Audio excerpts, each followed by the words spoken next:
Wow, look at this. Oh, we are here. We're live. We're back. Welcome back to the All American Savage Show podcast. I'm your host, John Burke. I got here with me my beautiful, bearded Jewish husband, Josh.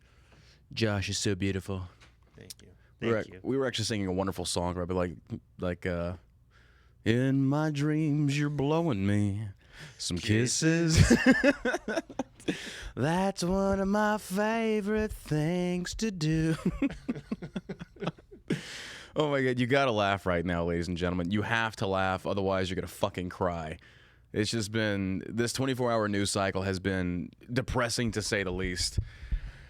I've had to like really do my best to stay off of Twitter. Like, Twitter is just fucking cancer. It's just ultimate echo chamber of leftist idiots, just the biggest bunch of fucking morons I've ever seen in my entire life. And it's my own fault because I let that shit get to me. Like, I get on there and I see some of these ass clowns as like, It's hard not to. it really is. And I have no one to blame but myself, because I'll sit there and I'll read some of the most stupid comments I've ever seen from just, I keep forgetting sometimes though that unfortunately social media gives a voice to people that honestly, I don't know how natural selection has not taken them out yet. Like, I just don't know. But just a trigger warning for people out there. We're gonna sound like liberals today. It's like just a trigger warning. First off, my pronouns are P and Nis. Trigger warning for y'all there. And the first article I want to discuss, like, I just want to get this out of the way. I shouldn't have like fed into this bullshit garbage. But there's a time, there are times in our lives when something impacts us so close, and losing brothers and sisters over in Afghanistan is one of those things that many service members and Americans, quite frankly, take to heart. What's going on in Afghanistan currently with this botched withdrawal is it basically is angering so many Americans on both sides of the aisle on this one. But Vice News, I say news loosely. I mean, I don't know who these guys are. In the wake of Afghanistan, this article was written and released after the suicide bombs. And the article is written by Vice News by a journalist, and I'm saying this very loosely, using the term very loosely, a journalist by the name of Ben Makuch, who you can find on Instagram. He's based out of New York. He's a writer for Vice, and he calls himself a journalist. He writes this hit piece, and they tweet this out the day yesterday after the bombings, and it says, I quote, "Why are so many Marines neo-Nazis? On the day that we lose 13 servicemen, 12 Marines, 1 Navy corpsman." And for those that don't know, the Navy corpsman is like the medic for the Marines, but he's assigned from the Navy. They release this hit piece. Ladies and gentlemen, you want to know the current state of affairs of our country?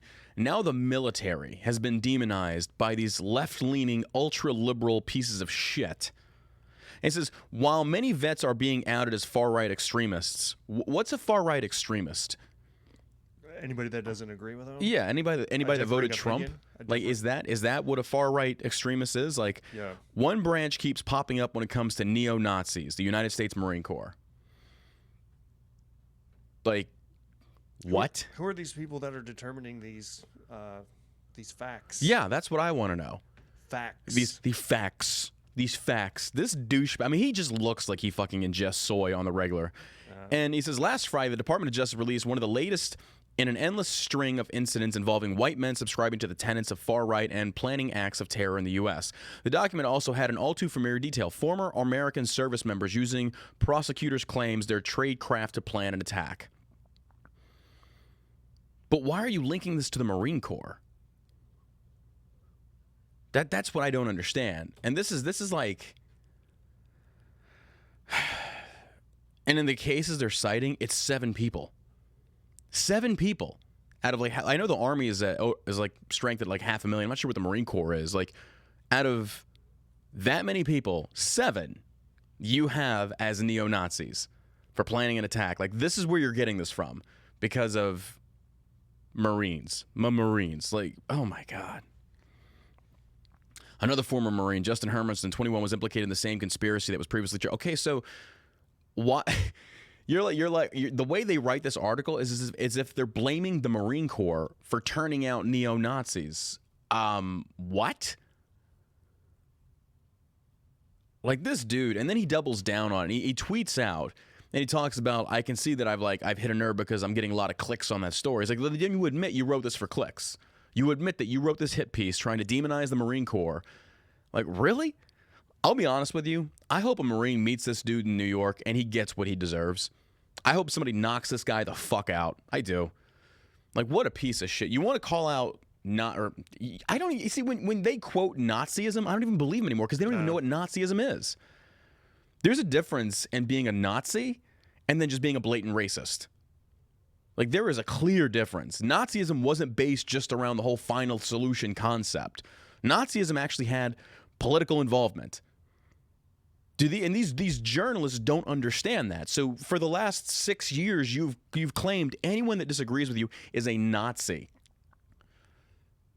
And now people don't believe you anymore. Why would they? So this dude, Ben Makuch out of New York, bro, I can't say what I really hope you do, but it involves deleting your account and yourself. What a fucking cuck. All right, moving on from that douchebag. I read that article, and it got me livid. I shouldn't have read it. As soon as I saw it, somebody tweeted it out to me and said, hey, Sergeant Savage, check this out. And I look at it, and it's like, oh, my God. Here we go. Like, here we go. And I could just feel my blood pressure rising. I could just feel it rising, and I'm just like, I just want to fuck this guy's skull. Okay.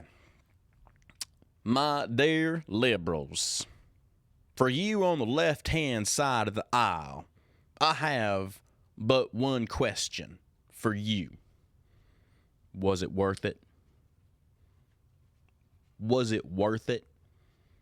Can you put that thing down, flip it, and reverse it? No, I don't think you can. I don't know the rest of those lists. I don't know.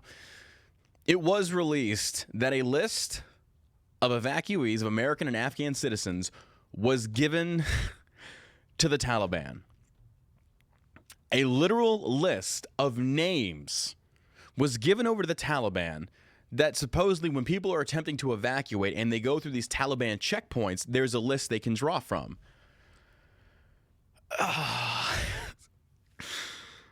You can clearly tell we have non-wartime leadership. That was the dumbest move. With friends like Joe Biden, who the needs enemies. fuck needs enemies? Jesus. It's like, hey, guys, Taliban, I know that we're pulling out, but here's a list. This is Bill. He knows how to fly a helicopter. Oh, my God. He smells real good, too. He smells real good. Real good. You're going to love the way he smells, too. I guarantee it. This is Joe Biden. We'll leave the light on for you. They literally handed over a list of names. What do you say to that? Sounds like a real Nazi move. I did not see that coming.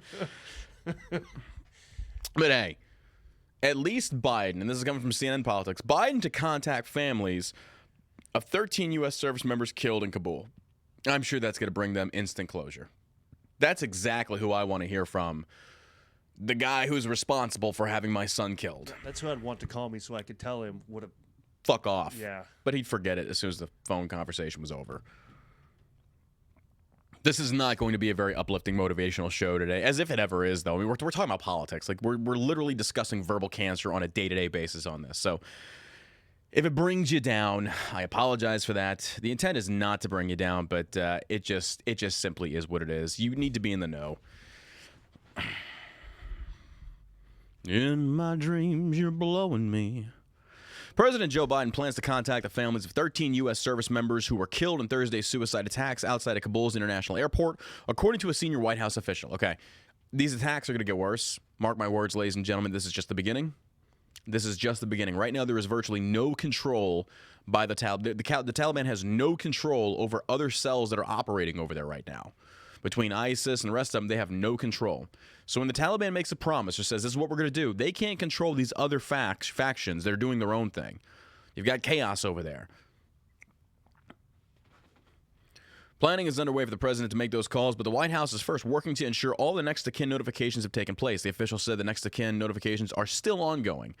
Biden called the troops heroes in remarks at the White House on Thursday and said he was outraged as well as heartbroken. We will not forgive. We will not forget. We will hunt you down and make you pay. You can make these threats all you want, Mr. President, but nobody believes you. The Taliban don't believe you. Our allies don't believe you. Like Tony Blair, like we talked about, is just calling him an idiot. Mm-hmm. Like Tony Blair comes out of like retirement from nowhere and is like, by Jove, man, I think he's quite the beta cuck, I say. He's a cunt. He's a cunt. Oh, I cunt. Cunt is one of the most underused words that I appreciate the most. I'm pretty sure it's used quite a bit over there. Oh, yeah, over there. I'm talking about America. Like, we need to bring it back. Make cunt great again. Make cunts great again. We should do that. Like, oi, cunt. Oi. Oi. It's like an AC/DC intro. Oi, cunt. Oi, cunt. Oi. Every time you hear that song now, you got to think about that. Oi, cunt. You're welcome. You're welcome. ISIS in Khorasan, known as ISIS-K. Okay, ISIS in Khorasan, known as... Okay, so that's what ISIS-K means. Okay. I thought it was like the K variant now, because we do it with Delta, or with COVID. Now we're doing it with ISIS. We have ISIS-K variant. We have ISIS-L variant. Make sure you wear your mask and you're armed. Has claimed that an ISIS militant carried out the suicide attacks, but provided no evidence to support the claim. This is what Taliban... This is everything they do. This is why they're kind of a joke in certain terms. Is because, like... The Taliban claim every bad thing that happens in America, somebody in the Middle East is stepping up to claim it. Winter storms hit Texas this last winter. Taliban's claiming it. Oh, no, that was us. That was us. That was us. The power outage, that was us. We did that. You're welcome. You're welcome. The Taliban claim everything. Like, you could stub your toe and then Taliban is tweeting out, this was us. This is what they do. Nobody knows who did it as far. I mean, they know, but when things like this happen, everyone steps up. It's like, oh, that was me. That was me. I did that. That was my guy. We did that. It's like, no, you didn't. Like, no, you didn't. Biden addressed the families of fallen U.S. service members on Thursday, saying, my heart aches for you. We have some sense, like many of you. Okay, so did y'all watch Biden's address to the nation yesterday around 5 o'clock? Did y'all watch this? Did you watch it? I missed it. You missed it? You didn't miss much. He goes up there, like, he literally is rambling and bumbling to the point where, like, I know Congressman Madison Cawthorn, I actually agree with him on this one. He's calling for Kamala Harris to invoke the 25th Amendment. He's clearly too senile. He's clearly out of it right now. And he goes on there holding on to his folder and just kind of like, I think maybe he's imagining it's a kid and he's trying to sniff it. I don't know. But there was one reporter, I can't remember this dude's name. He's like the Jim Acosta, but to Biden, and I love this. Now it's like you're getting some of it back. Ducey? Like, yes, is it Ducey?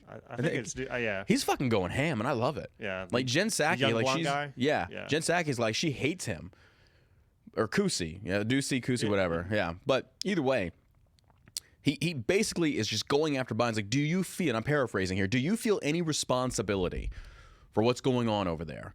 And Biden comes out initially with a, well, yeah, I bear responsibility for everything. And then he presumes to deflect to blaming Trump.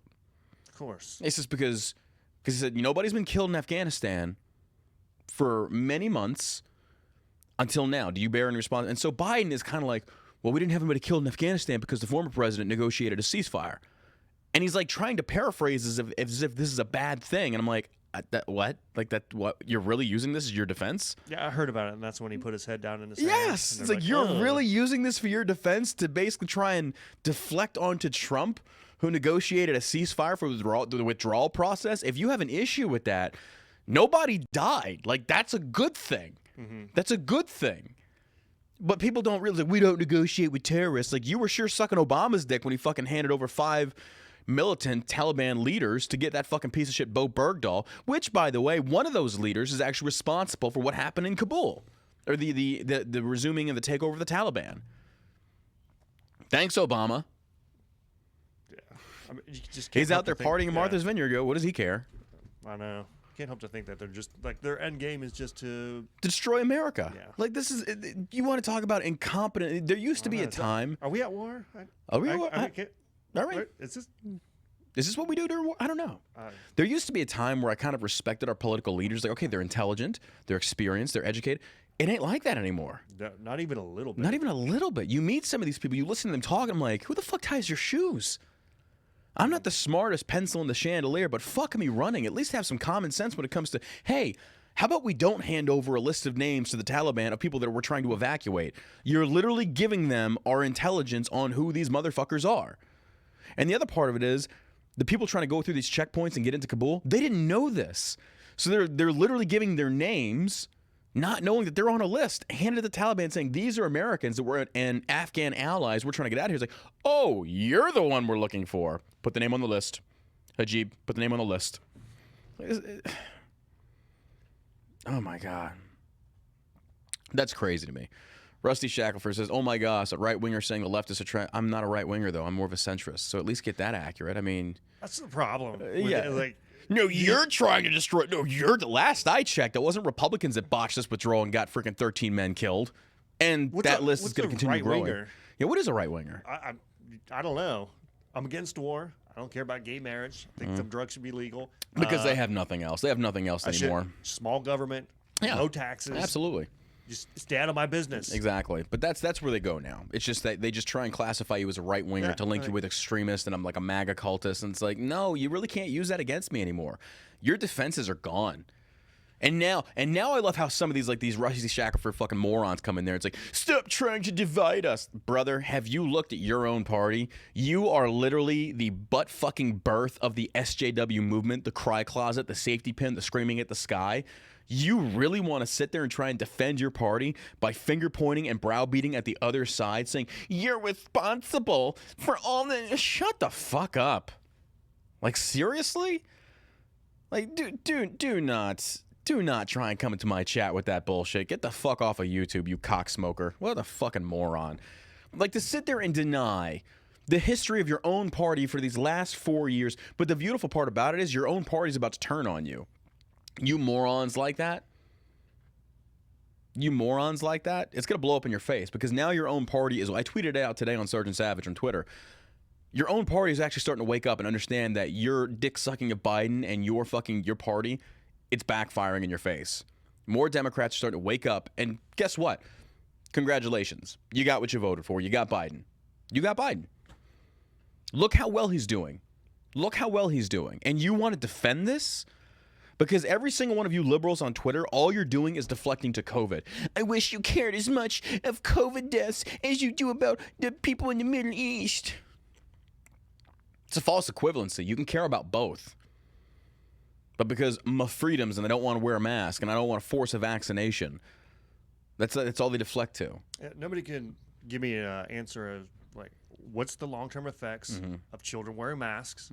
And if masks work, then why aren't they working? Oh, stop denying the science. Everybody wore them last year. Didn't work. You know, everybody's out of school, so obviously there's gonna be a dip. Everybody goes back to school. You're going to see a spike. You're going to see a spike in things like RSV, that Kawasaki disease that kids get. It's I'm just so over these morons. I'm over it. Coming from Fox News, Biden presidency teetering amid calls to resign, potential investigations over U.S. deaths in Afghanistan. Okay. I was watching a live stream on Instagram last night with Madison Cawthorn. I forget, Benny Hinn, I think his name is. And they were basically trying to talk to Madison about trying Biden for treason. And I'm not sure, and this is the problem, it's just like when leftists are calling people on the right Nazis, the right is using terms like treason very inaccurately. Biden didn't commit treason. They're using the example of the weapons that were left behind. The weapons were assigned to the Afghanistan army. Many of them were sold to them, but we gave them so much of their equipment to arm themselves. You said that the Afghan army would number up to upwards of 300,000. It's ridiculous. It was over 200 helicopters and airplanes and vehicles, and then 600,000 I think weapons. And the rough count they said for Taliban was 70,000. The troops Yeah. that they have? Yeah. So it's like literally a force of 70,000 just blew through Blitzkrieg 300,000. Yeah. I mean, but you being over there, knowing that, training the Afghan over that, it wasn't going to hold anyway. Yeah. It's still, though, just in numbers. Like, stupid people in large numbers can still be effective, hence the Democratic Party and some of the GOP, to be honest with you. But even still, it's like... And then you had the Afghani president giving them orders to stand down, taking boatloads of cash and hightailing it out of there. Yeah. So it was just, Where did he end up? I think last I read that he was going to the Russian embassy. I don't know where he's at now. Hopefully somebody fucking gets that motherfucker. Coward. Took off. Weird how that happens. But yeah, people are basically saying that we should try Joe Biden for treason. It's like, look, sucking at your job does not warrant treasonous accusations.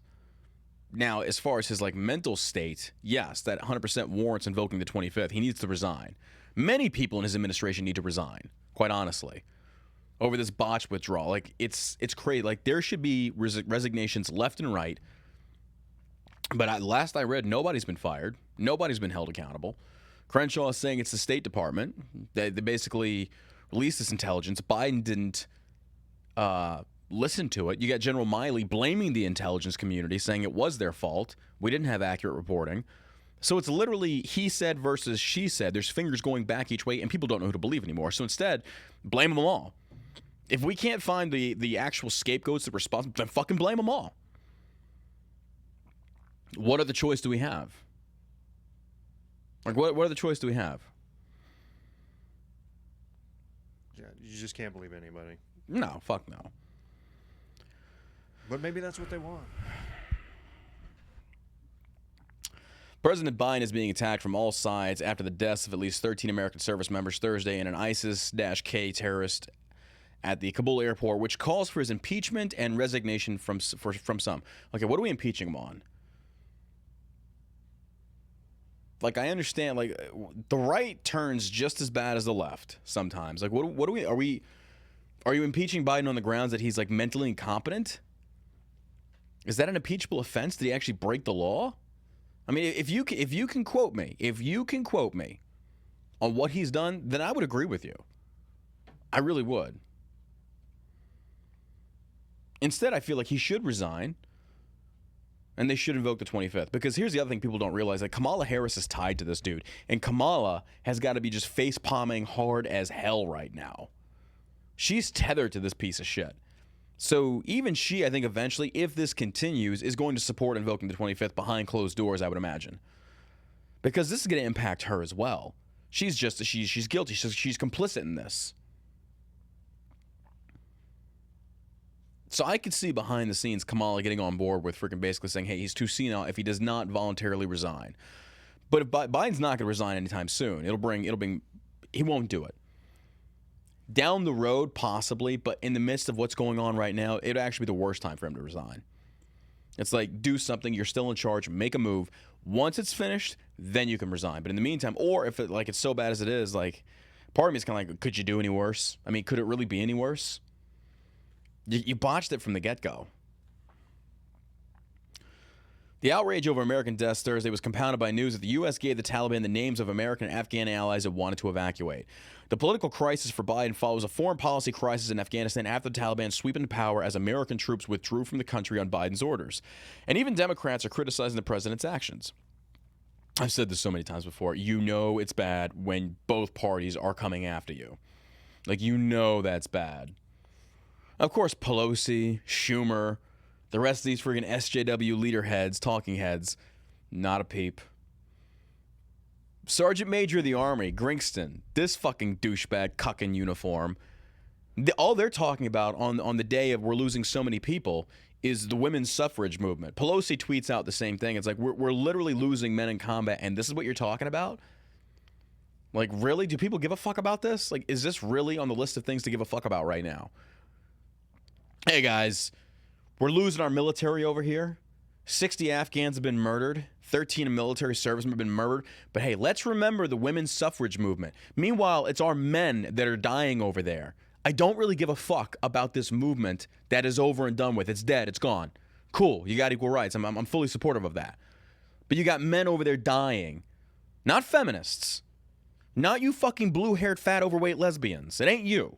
It's men with testicles and no pronouns in their bio, by the way. You attention-seeking little fuckers. Men. And I know that aggravates you. I know that angers you. That it's white males that are dying for you. And for Afghanis. But maybe if some of you SJWs that have like a multitude of different genders to make up and identify as because you're attention-seeking little fucks, maybe you should go over there and fight, but you won't. Although it is clear to me that we would not continue to put American service members in danger for an unwinnable war, I also believe that the evacuation process appears to have been egregiously mishandled. Representative Susan Wildey tweeted Thursday, in order to move forward, we need answers and accountability regarding the cascading failures that led to this moment. Critics argue Biden have left some troops in Afghanistan. And by the way, there's boots on the ground. I think Tim Kennedy's over there. Nick Palmisano's over there. They're tweeting out live updates saying, oh, no, there's still many Americans over here. Biden said that like there's less than 1,000. They're liars. They're fucking liars. Like Tim Kennedy's over there saying, he's like, no, there's actually more. There's way more. So Biden just continues to fucking lie. Or the intelligence they're feeding him is completely inaccurate, and those people should be held accountable. There's two dudes that love their fellow citizens right there. Mm-hmm. I don't agree with Tim Kennedy on some things, but to have the balls to go back, and I hope they have a way out. Like, I really hope they have a way out. Because you don't have to agree with everybody on everything. Yeah, He's still... He's doing it, like him and Nick Palmisano, like, hats off to them. God bless them. I hope they just stay safe. Like, I really hope they stay safe. I'm not going to lie. Part of me is, like, kind of really just worried. Like, I hope they have a way home. I would hate to see them be stuck over there and something happen to them. But still, it's the balls. Fucking good for them. Good for them. But they're reporting over there saying, oh, by the way, we're actually here. Yeah. There's a lot of Americans. Like they're lying to you. And it's just like. That's who I believe. I don't know. Oh, yeah, I believe them too. Oh. So Nick, for those that don't know Nick is a centrist. Nick did not really care for Trump too much. He certainly doesn't care. But Nick does not hold back on reporting what he believes to be true. And Nick would not lie about these things. I know Nick. He's not like that. So if he's tweeting these things out, you know it's accurate. He's not going to lie about it. He wasn't a Trump dick rider. I can respect that.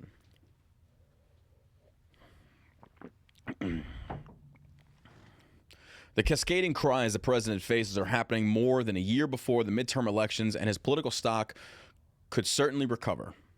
But many in Congress are calling for Biden to be held responsible for what they say is a botched withdrawal effort, even going so far as to call for the president's resignation or impeachment. Okay, again, Biden does not get to blame this on Trump. Trump did not plan out this evacuation or this withdrawal. You did. Trump's not at fault for Taliban taking over. Biden's not at fault for Taliban taking over. That was coming. But Biden is at fault for this withdrawal. Blame should be placed where blame is due. And that's definitely warranted. It's not going to happen, though. He's probably not going to resign. I don't think he will. There's a better chance of him just keeling over from heart failure. I love, like when I was debating Bastiat, and every single one of these people that tried arguing the fact that Biden was not senile, he was not too old. Oh, he's always had a stutter. No, he's not. No, he has not. You can pull up footage from when he was a congressman back in the 70s and 80s and stuff like that. You can clearly see him addressing his fellow constituents. Not a single fucking stutter. Did he have a stutter when he plagiarized when he was running for the presidency? No, he certainly didn't. In 1980. Oh, he didn't. Okay. No, he didn't. Not that. So yeah. Did Tara Reid? Ask her, because weird. Everybody forgot about that sexual assault. Mm-hmm. Her Me Too moment. Okay. Oh, when the chickens come home to roost. Okay. It's funny how people tend to like forget these things. You say it months ago, but I kind of remember. I kind of remember stuff like that. Like I like Bastiat. I think he's a very intelligent debater. But even I was kind of taken off guard when he was like, Biden is always, you're not a doctor. You don't know anything about freaking this. That's like, bro, when the president is like mumbling and he's talking about his bleached leg hair and he's saying incoherent things, you don't have to be a doctor to say, hey, that dude's got something wrong with him. Yeah. So I guess, and people like him's opinions, in order to have an opinion on, say, for example, the Middle East or things like that, like, to be honest with you, unless judging by or going by that train of thought, unless you put boots down in Afghanistan, shut the fuck up. You don't warrant having an opinion. You've never been there. Or is it because, like, we can kind of use common sense here and give our opinions on things like that? To me, maybe. I don't know. Possibly. I think, too, if you're going to hold Donald Trump's kids to a higher standard and say, his kids did this. Oh, my God. Shouldn't you at least do the same thing with Hunter Biden, who's lost multiple laptops? They've really been quiet on that. They've been insanely quiet on that. Hunter has just been kind of flying under the radar. Like the dude smokes crack and is fucking hookers, and the press is okay. Filming himself. It's like, I'm not knocking that, but it's like if this was Trump's child, they went after his fucking youngest son. He's got the makings of a Nazi. Look at the way he combs his hair. It looks like how Nazis come. He must be a Nazi. All these celebrities suddenly quiet. Where you at? Where you at, Alyssa Milano? Where's Kathy Griffith holding the decapitated head of Trump? He broke me. I wish he did. I wish he did break you. You cunt. I'm bringing it back. Cunt. That's why I got kicked off of Twitter. That's what I said to Hillary Clinton. Got me booted. But he did me a favor. You're right, it is toxic. I'm like, it's Twitter is insanely toxic. This is why, from the outset, I've repeatedly said this mission was extraordinarily dangerous and why I have been so determined to limit the duration of this mission, Biden said Thursday. I love how he's trying to, like, play off the fact of, like, well, I had to bring him home. I had to end the 20-year war.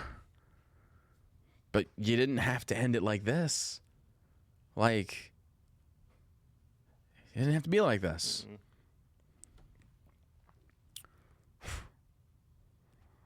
Tom Rice is going after, like, everybody's going after. You know, we knew it was going to happen. We knew Republicans are going to, like, jump all over this. And, yeah, and justified. It's justified.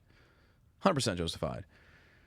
This episode is brought to you by ShellShockCBD.com. We're currently running a special on the broad spectrum 3,500 milligrams. It's currently marked down 30%. 30% off broad spectrum, grape flavor. This stuff is going to help you calm you the fuck down. Like, I really need to take it before I get on Twitter. Like, if I knew I'm about to open up the Twitter app, just drop it, like, snort it. I don't know. It's great. This is one of our higher-end products that gives you all the benefits of the full spectrum, yep, but without any of the THC. So if you do, you will not. Yeah, you won't fail a drug test. Yeah, it's a great, and it tastes like Big League Chew. It does. It actually really does. The flavor on it's really, really good. It's pretty damn good. But that's broad spectrum. You can check that out at ShellShockCBD.com. Thank you for supporting the show and supporting our company. Josh and I are the owners. Been in business for 2 years. Cancel these nuts. If you want to come cancel us, cancel these nuts. But first, take your ShellShock CBD. Code Burke saves you an additional 10%, by the way. So you can save roughly up to 40%. You're welcome. It's good stuff. You got to try it. It's for the next 72 hours, I think. Next 7, yep. Yeah, so it goes all the way through Sunday. Yep. You can get that right now. But after the sale, it's going right back up to full price. So check it out. McCarthy says Pelosi must call lawmakers back to D.C., America, in unacceptable position. House Minority Leader Kevin McCarthy, representative of California, told Fox and Friends Friday, demanded House Speaker Nancy Pelosi call the House back into session following the terror attack in Afghanistan that killed 13 U.S. service members. McCarthy called for lawmakers to vote on a bill to block the withdrawal of U.S. troops until all Americans are evacuated from the country. So here's the thing. It's not just a matter of blocking the withdrawal. It's also sending more troops. We have to be very careful with this. Very careful that we're not about to launch an Afghanistan 2.0. If the end state is to withdraw all Americans, fine. And you know, technically you should. Because here's the problem is that, like, with Crenshaw's stance on, like, keeping a permanent troop presence, he's basically saying don't give up the ground that we have so we can continue to maintain and monitor operations from there. Okay. With 5,000 troops currently there, this just happened at the Kabul airport. 5,000 ain't going to be enough. You're going to have to escalate that. Well, how many? It's going to be hard to say. Basically until you're pushing back on the Taliban. And then all you've done is essentially establish yourself even stronger presence, and it's going to continue to grow. They bait, they fire, you put more troops. You surge, and you have to keep pushing them back. It's going to require more troops. It's not going to work. It's not going to work. This isn't going to be one of those things that, hey, by the way, we have a minimal troop presence and we don't get attacked. No, they're not going to want us there. They will continue to attack those specific areas where we have troop presence. It's not going to work. Like, pull them all out. So, yeah, I agree. Block the withdrawal. But does this even really take an act of Congress? Like, it's not that hard to say, hey, send more, and we're not leaving there until we get our boys back. Like, this should not take an act of Congress. Shouldn't. This is insane to me. I mean, Tim and Nick went over there. There's actually a bunch of special operations group guys and a lot of regular military that actually went back over. I don't even know how they got over there. I'm not going to disclose that because I don't want to jeopardize them. But there are private citizens over there doing the evacuation. Nick he tweeted out that so far he's been on ground a couple days. They've managed to evacuate over 4,000 people. Over 4,000. So I'm not getting into the specifics of it. I don't want to give away that information, but that's impressive as hell. Yeah. What are the odds that the Biden administration is going to try to claim responsibility for what they're doing over there? Not just like the Taliban and ISIS, to claim responsibility for shit they have nothing to do with. Like, there's planes. There's literally planes flying back empty. Crenshaw tweeted out a picture of one that's literally, it's an empty plane that took off from Afghanistan airport. And then there's actually reports of people on the ground saying, hey, they're not letting these people into these American planes. And it's like, what the fuck? Like, at least Dunkirk, like, every boat became an asset. It's like, we're getting everybody. It wasn't selective. It's like, oh, you can only go on these specific boats. Like, get them out of here. Get them out. Like, people call it a digital Dunkirk. This isn't Dunkirk. This is worse. At least Dunkirk, they were filling everybody on boats. Here, it's kind of like, okay, you can't take that plane because it's not dedicated to you. I'm just, yeah. The fact that this even takes an act of Congress to say, stop the withdrawal, surge more troops until we're all like, Biden should have been saying that yesterday. He should have been saying that yesterday. Send her back in. Turn the aircraft carriers around. Send her back in.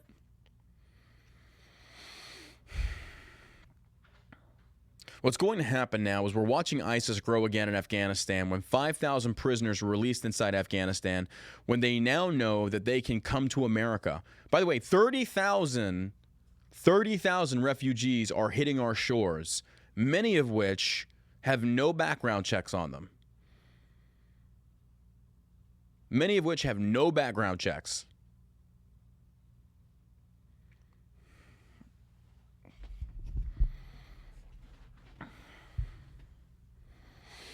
This is where we're at. This is where we're at, ladies and gentlemen. You're justified in your anger. You're justifying your anger and disappointment at this administration. But I bet they're not getting COVID tests. I bet they're not wearing masks. I bet they're letting them walk straight through. 5,000 prisoners released inside Afghanistan when they know where they can come to America. We're less than 3 weeks away from the anniversary of 9/11, and this administration has put America in this position. This is unacceptable. Nancy Pelosi needs to bring us back into session, bring up this bill, move this deadline, and make sure every single American is able to leave Afghanistan. And then, like you said before, Biden was actually blaming Americans that didn't want to leave. It's like, what? That's what they said. It's like verbatim. It's like, what? So they were going to leave people at the embassy already. So Biden said, okay, we got 300,000 Afghani troops ready to take on the Taliban. It's going to be fine. It's going to be, we're not going to have a problem. We're not going to lose. That's what he said. Tweets and statements that did not age well. And then I think it was just yesterday, his administration came out and was like, oh yeah, we sent out several cables saying that we're going to get out of Afghanistan, get out of there. Yeah. This is going to happen. It's going to fall. Liars. It reminds me of that scene from like Band of Brothers. It's like, I notified you. I didn't get the message. I sent a runner. No runner reached me, sir. Yeah. I sent a cable. I did not receive a cable, sir. Everybody could see this stuff. It's not like it's hidden. Yeah. He just said it not more than a couple weeks ago. And now they have a totally different story. Mm-hmm. So it's called gaslighting. Mm-hmm. Lying about it. Changing their fucking story. Changing their fucking story, man. It's pathetic. It's pathetic that it comes down to that. Coming from Breitbart, and you know Trump's not going to stay quiet. Like, Trump is going full hand. He should, he should absolutely not. Because like Biden and them are trying to blame Trump. Trump's like, why are you blaming me? I'm not even in office yet, or I'm not even in office anymore, or yet, whichever way you want to put it. Come 2024. Like, Trump's like, I'm not even in office, and I'm still being blamed for this. Like, it wasn't me that botched this withdrawal, Biden. That was you. If you'd stop sniffing children and pay attention to your intelligence, this probably wouldn't be happening, folks. Probably wouldn't be happening. Exclusive Trump says, Biden Afghanistan failure is single most embarrassing moment in the history of our country. Oh, absolutely. Biden will never live this down. Republicans will never let him live this down. This will define the Biden presidency. 7 months in. We did it, Joe. We did it, Joe. Mrs. Kamala on her knees, Harris. We did it, Joe. You most certainly did. In the field of cow shit, you managed to put your foot right in the biggest one 7 months into your administration. And like I said before, Democrats, you got 4 years of Biden. No, you've got 4 years of Biden. You've got 4 years of answering for what you voted for. Get your checkbook. Get your it's checkbook. It's going to be expensive. Oh, how the mighty have fun. And you fucking liberals, oh my gosh, like y'all got really quiet on social media. And and all those people that have been staying home, not working, just collecting government checks. Gotta love the Supreme Court had blocked Biden administration for the eviction mandatory. I saw that. Go on that. Keep going. Yeah. What was that about? It was a 6-3 ruling. The Supreme Court ruled against the national eviction moratorium issued by the CDC and prevention. So, like all these people, all these guys who own these buildings who have to pay their rent, so the rentees have to pay. Yeah. So, well, and that's the fucked up part about this is that was like, yeah, they have to pay, but like, how are they going to pay if things are shut down in these blue cities? Like, how is somebody supposed to pay their landlord when their Texas, job is shut down? I see. There's help wanted signs everywhere. Oh yeah, like we're hiring here at Shell Shock. We need administrative assistant. Like we're hiring, but what we're faced to do, and this a lot of people don't realize, and some do, is that people will legitimately submit a resume so they can go back to the unemployment office and say, hey, I've been applying. Right. And they won't even show up to their interview. We've had like 3 no-shows. And it's so fucking annoying. If you're getting a $5,000 or $6,000 check from the government, why would you want to come work for minimum wage? Yeah. Makes perfect sense. So until you pull that fiscal, and again, this goes to prove that when the government tries to intervene with a good idea fairy implemented process of financially protecting people and helping them, it always goes south because it's abused. It has the opposite, like Milton Friedman talked about. If you want to see whether or not a policy is worth a shit, it's not what the intention of it is, it's what it creates on the backside. So this whole unemployment thing has failed miserably. It's doing far more damage than good. And if we're going in a matter of like percentiles and ratios, the ratio is clearly, this thing is abused to such a level now that where people are staying home more so than wanting to actually go back and work, and the economy is going to shit. We're in the face of an inflation like of which we've never seen in like a very long time. Yeah. And right now nobody wants to work. Like there are jobs everywhere. I want to go get me a $25 hamburger from McDonald's. It only cost me my mortgage to fill up my gas tank. I know. Let's go down the block because that's all we can afford. This real estate agent was saying that he's like, keep your eye out for foreclosures because the bank is going to start wanting their money from these 100%. These landowners. So 100%. You know. Government dependency. Ruined. Like, government produces nothing. No. They don't produce anything. Nothing worth a shit. Former President Donald Trump told Breitbart News exclusively that his successor, President Joe Biden's botched withdrawal from Afghanistan, is the single most embarrassing moment in the history of our country. You heard it here first, folks. I'm telling you this right now. It's the biggest. It's the biggest. Trump's comments came in a lengthy and wide-range, nearly 2-hour-long exclusive interview on Wednesday evening at his office at his golf club in northern New Jersey, where he has been living and working for the last several months. The interview, which took place before Thursday morning's horrific terrorist attack in Kabul at Hamid Karzai International Airport, an attack that claimed the lives of 13 American service members, many Afghans, as well as injuring many more. And moments after senior Biden administration officials attempted to downplay the number of American citizens still stranded in Afghanistan more than a week after the Taliban swept back into control across the country. Here's what these idiots in the White House don't understand, or in the press. Now you have individual private journalism by proxy of social media. So when you're telling me and fabricating these stories, there's literally people on the ground saying, like Tim Kenny and them saying, this isn't true. What you're saying is not true. And by the way, here's the pictures for proof. You have individual citizens going out there and undermining the administration's lies. Love it. Love it. CNN and Fox are not going to have a monopoly anymore on journalism. Independent private journalists are going to be able to get their stories out there more so as social media continues this way they're going. But with the censorship here now, they make it very difficult for individual journalists to get a leg up because they block so much shit. Like I think TikTok has blocked all posts about Kabul. Somebody messaged me saying TikTok, anybody using the hashtag or posting videos or pictures, they're pulling it down. They don't want anybody talking about it. This is censorship at its finest. And it's not censorship because they're afraid of what it is that you're saying. They're afraid that you're actually telling the truth and undermining their narrative and their story that the American public are not going to believe. They can't lie to you anymore. That's the beauty of the internet. We have 7 billion people on this earth? And everyone's got a phone now. So the press no longer has a monopoly on current events. Now individual people do. The press goes to the people to get these stories. But all social media can do to prevent these independent journalists or just private citizens from telling the truth is censoring them. But the beauty of it is, when you have one story that goes viral and you have millions upon millions of people tweeting it, posting it, sharing it, they can't stop it. Mm-hmm. It's too big. It goes way too big. They can't block it. It slips through them. People download it, people save it, they screenshot it, and they've got it. They've got that information. They can't stop it. But it's these little, the doctors that were against the COVID vaccines and stuff like that. They silence them quick as fuck. Mm-hmm. That shit would go viral. They'd cut it, but people would get it and then start reposting. Yeah. And the information got out there. Now, the problem is a lot of it comes with bullshit. And, it's how do you wade through the bullshit to find the truth? If we are not virologists, if we don't know anything about vaccines and the ingredients, how it's made, who are we supposed to believe? I trust my own body because I rarely ever got flu shots. Yeah. Rarely got the flu. Last time I had the flu was 4 years ago. And again, I'm not knocking. If you want to get the jab, get the jab. I don't care. Yeah. I don't care. It's up to you. Yeah. It's just, for me, I don't like getting flu shots. Anytime I had gotten one, I always got sick. Always got sick, yeah. Yeah, didn't do anything for me. I'd rather just eat right, drink lots of water. Drink lots of water, yeah. Take a knee and rub dirt on it. That's the best way to do it, ladies and gentlemen. No, I don't mean that. Of course, somebody's going to be able to well, John Burke said rub dirt on it. That's because you're stupid.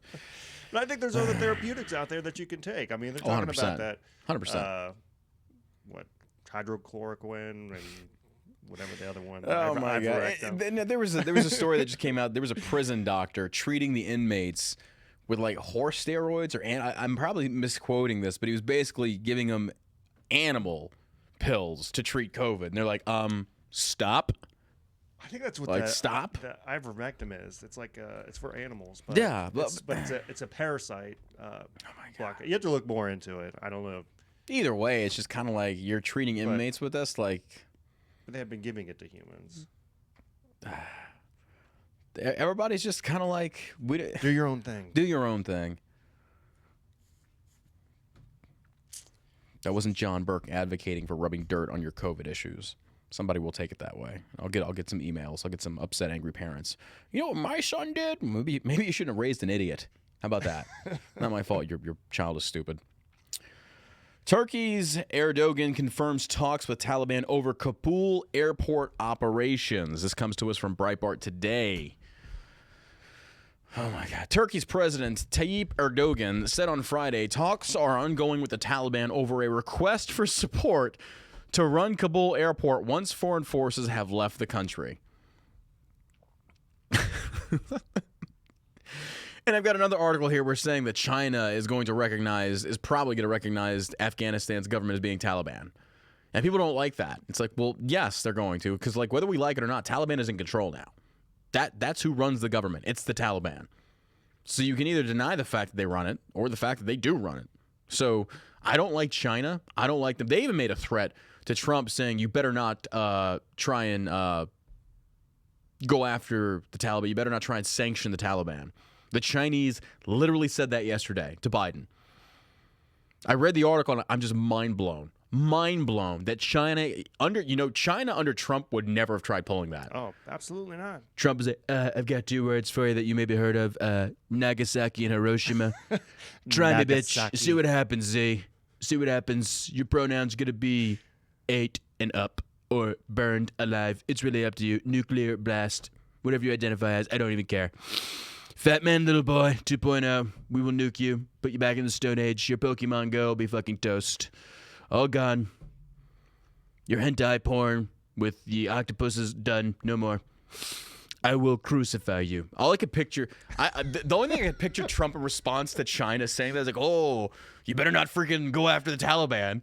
Trump, I picture in Tropic Thunder with Tom Cruise. I will fuck your face, and then like the Chinese like, who the fuck is Flaming Dragon?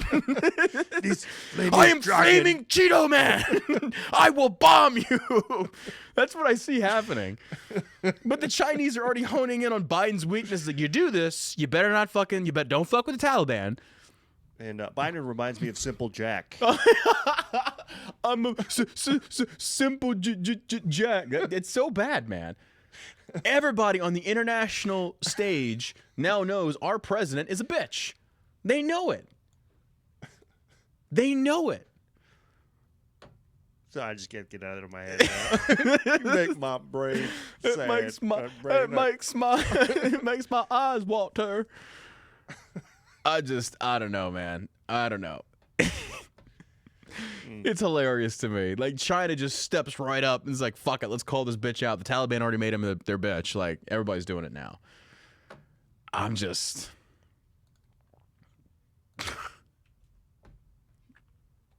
What do you say to this? They've had him. Yeah. Like, that's what he should have been. He should have never been able to run for the president of the United States of America because of his dealings with China. Yeah, he and his son went over to China on Air Force Two and struck up a $1.5 billion deal. You're gonna get censored, bro. They're gonna pull our stream down. I was talking about that. Oh, really? No. I don't fucking care. Ladies and gentlemen, you can tweet me out at Sergeant Savage on Twitter. You'll be able to find the video format of these podcasts on my YouTube channel. Just Google or YouTube The All American Savage Show or just John Burke. You'll find the podcast there. We upload them to that, Rumble, where the audio versions of these are going to be uploaded to SoundCloud and iTunes. We had a wonderful 2-episode day yesterday. We had Tank Machine come on. We talked about some very in-depth issues, very enlightening, very deep. That's what she said. And then we had a podcast number 2, which we still have to upload, which was the events covering yesterday's bombings and the continuation of today. This will all be uploaded today. So again, check us out on SoundCloud or on iTunes. Give us a follow, leave us a review. It really helps. If you like the show, tell your friends about it. Let them know to listen in. Thank you for all the support over on Twitch and on YouTube. Greatly appreciate you guys being here. And thanks for all the subscriptions on Twitch. All the bits you guys are throwing at me, all the money to make me dance. God bless you. I thank you. I'm gonna put my bits all over your face. I'm gonna create an OnlyFans and show you my butthole for $5. I'm just waiting for like the influencers on Instagram to make yesterday's blasts about them like they did with the whole hashtag pray for Afghanistan. All these fucking influencers come out there and they posted pictures. There was a really good video done. I forget who the guy's name was. I shared it. But he basically clicks on the hashtag pray for Afghanistan and he finds every single influencer that's literally posting a picture of themselves and making it about themselves. Like, shit you not. This is where we're at in our country, like, or social media. You want to talk about the levels of vanity and toxic positivity and bullshit and glory hounding. These motherfuckers are out there hashtagging pray for Afghanistan with pictures of them looking away. Pray for Afghanistan. The dead children have been on my mind all day, but here's a picture of my titties. Here's my butthole. Subscribe to my OnlyFans for $5. Pray for Afghanistan. Like, you can go click the hashtag pray for Afghanistan and see how many of these fucking influencers are trying to like make it about them. People dying over there, getting stoned to death, heads chopped off, shot, killed in the fucking streets. But you poor thing, because they were in your thoughts and prayers and it maybe upset you a little bit. Or these influencers like, hey Taliban, my official statement to my 1,000 followers is stop it. Stop it. You stop it right now. I'm going to hashtag you. That'll make you afraid. We're going to cancel the Taliban. Canceled. That's what we're going to do. We're going to cancel the Taliban. Joey Boots. Thank you. Joey Boots is the one that did the video. If you go check out Joey Boots' channel and you watch this video, it's fucking hilarious. And he actually takes pictures of these influencers and shows you their names. And you can go look at the influencers themselves and it's like, wow. And then what's even better is the simps in the comments. Like, oh, I'm praying for you. I know you must be going through. Oh my God. Like, it's like you just read this and you just want to puke. Like, you want to puke. That the simps in the comments, some of these fucking, these e-thoughts. Some of these Simpsons say, oh, I'm praying for you. I'll subscribe to your OnlyFans to make you feel better. Meanwhile, people are actually dying. And you're up in your feels over here like Drake. All up in your feels. Maybe we should do like a Drake challenge where they get out of the car and they're like, key, and they do, but this time they like get hit. Probably shouldn't say that, but whatever. Yayo. Heyo! Oh my God. People simp for these fuckers. They do. Chinese recognition of Taliban is all but inevitable. The geostrategic and economic benefits of closer relations are too great for Beijing to ignore. No shit. Try China, try Russia. Even Iran's going to probably try and get a piece of that action. I mean, come on. You think so? Oh, 100%. They're like, death to America. Death to America. Do we just become best friends? Okay. That's what it is. Oh, it's not a laughing matter, but it kind of is. Like, you gotta laugh about this shit because like this is so fucking ridiculous. It's so fucking really. Yeah, you wanna bomb some people? Yeah, fuck America. Fuck the West. Yeah. What's this under here? Okay. I got the car. You got the bombs. Let's do this. Going to party like it's 1637. I like that goat. Oh my God. Then up comes China. Hey, what you guys talking about? Kamikaze. Hey, kamikaze. Suicide bomber. You know what I'm talking about. Come, Habibi. Come. Oh, my God. Now that the Taliban have seized power in Afghanistan, China is likely to recognize and legitimize the new leadership within the coming weeks or months. Prior to the fall of Kabul, Beijing's official position was to support reconciliation between the warring sides, even as it officially engaged with the Taliban since 2019 and unofficially for several years before that. It's kind of funny because, like I talked about last night on my Instagram Live, that China was actually helping the Taliban. Like, we were in a proxy war with Russia and China via the Taliban, via the Middle East. Like, we found Chinese Kalashnikovs. We found Chinese plastique on IEDs, like fresh. This was like brand fucking new. Unofficially for several years before that. On July 28th, Chinese Foreign Minister Wang Yi welcomed Taliban representatives for consultations in Beijing, the most visible sign of warming Chinese-Taliban relations yet. Just before the Taliban took control, there were already reports Beijing was planning to recognize a Taliban regime. Even the Chinese knew this was coming, ladies and gentlemen. The fucking Chinese government knew this was coming.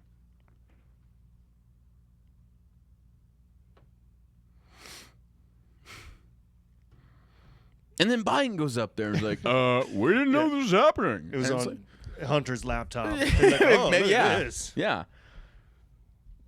I just, like, the Chinese knew about this, and you want to sit there and tell me that our government didn't? Like, you didn't foresee, like, yeah, you know, those guys have been fighting for fucking, 20 years. They're going to come back. Like cockroaches. They're gonna come back. And then Biden's up there. He's got, like, that Hillary look like, Taliban, what? Oh, gosh. Oh, my gosh. Like Don Rickles up there, the Taliban, oh my God, why are they here? Where did they come from? My intelligence lied to me. Oh boy, oh dear. That sounded like Mr. Furley, for real. That's what they're pretending.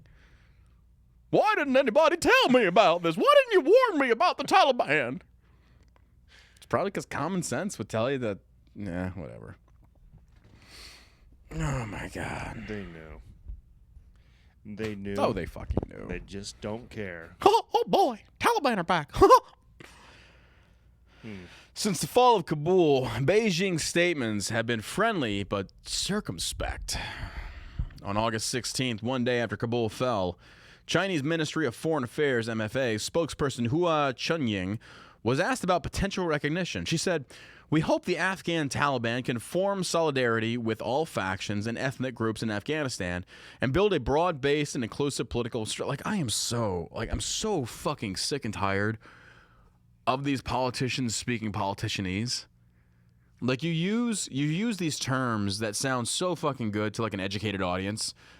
We hope that the Taliban promote inclusivity and tolerance to their females and their gays and their trans. Yes. You're talking to Stone Age barbarians that would cut your fucking throat as soon as look at you, and you want to use these contemporary SJW terms and then outdated, antiquated ideas that they will never embrace. I don't mean outdated for us. I mean inclusivity and tolerance is, yeah, I get it. But you're telling this to the Taliban? They literally just murdered women and children. It's like standing over somebody with a smoking fucking gun or a bloodied machete that just lopped off the head of somebody that was working with the American forces. Like, we hope that they can embrace the diversity that women bring to the table. It's like they literally just stoned that one to death before they raped her. Yeah, I'm sure they're really concerned. Like, you fucking political puppets and clowns don't understand. Like, no wonder. Yeah, no wonder. Stop encouraging it. Stop encouraging. That's what they're saying. All they're doing is, like, as soon as it's like the.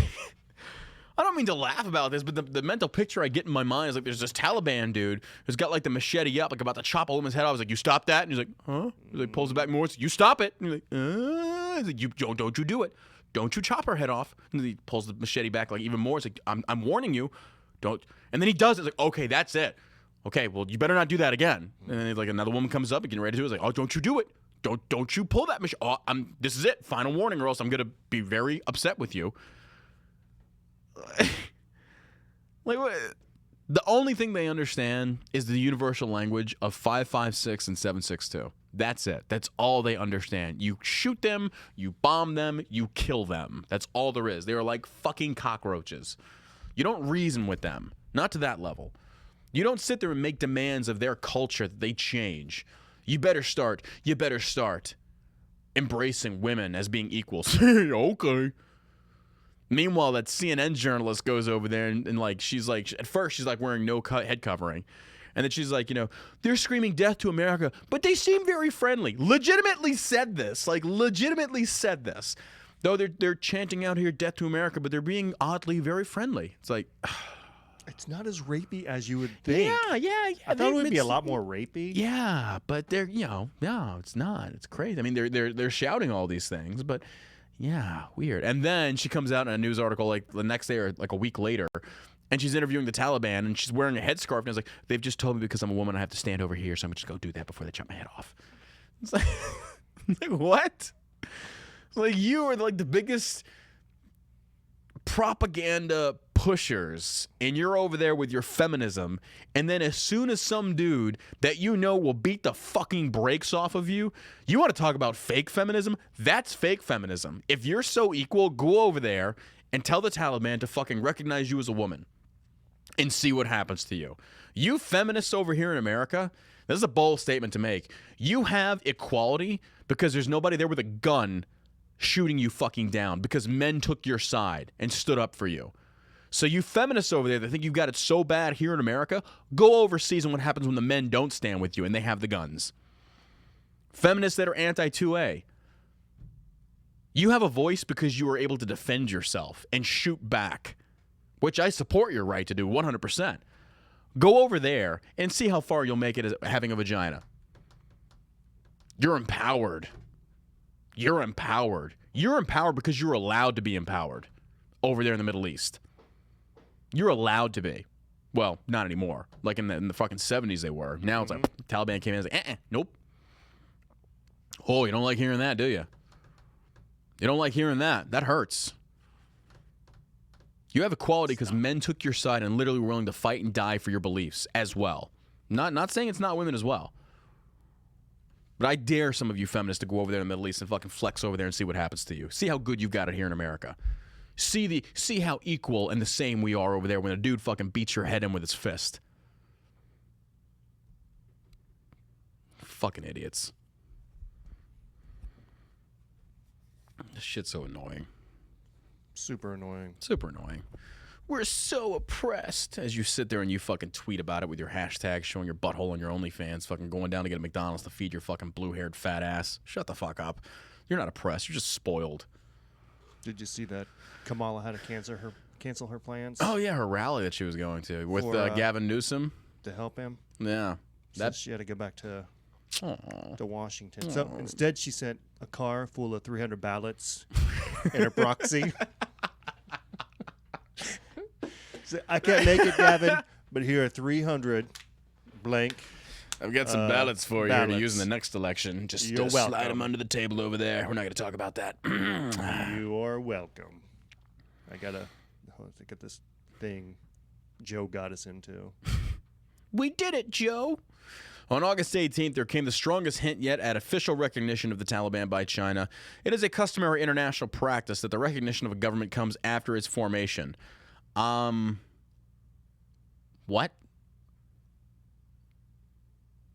What? What? What?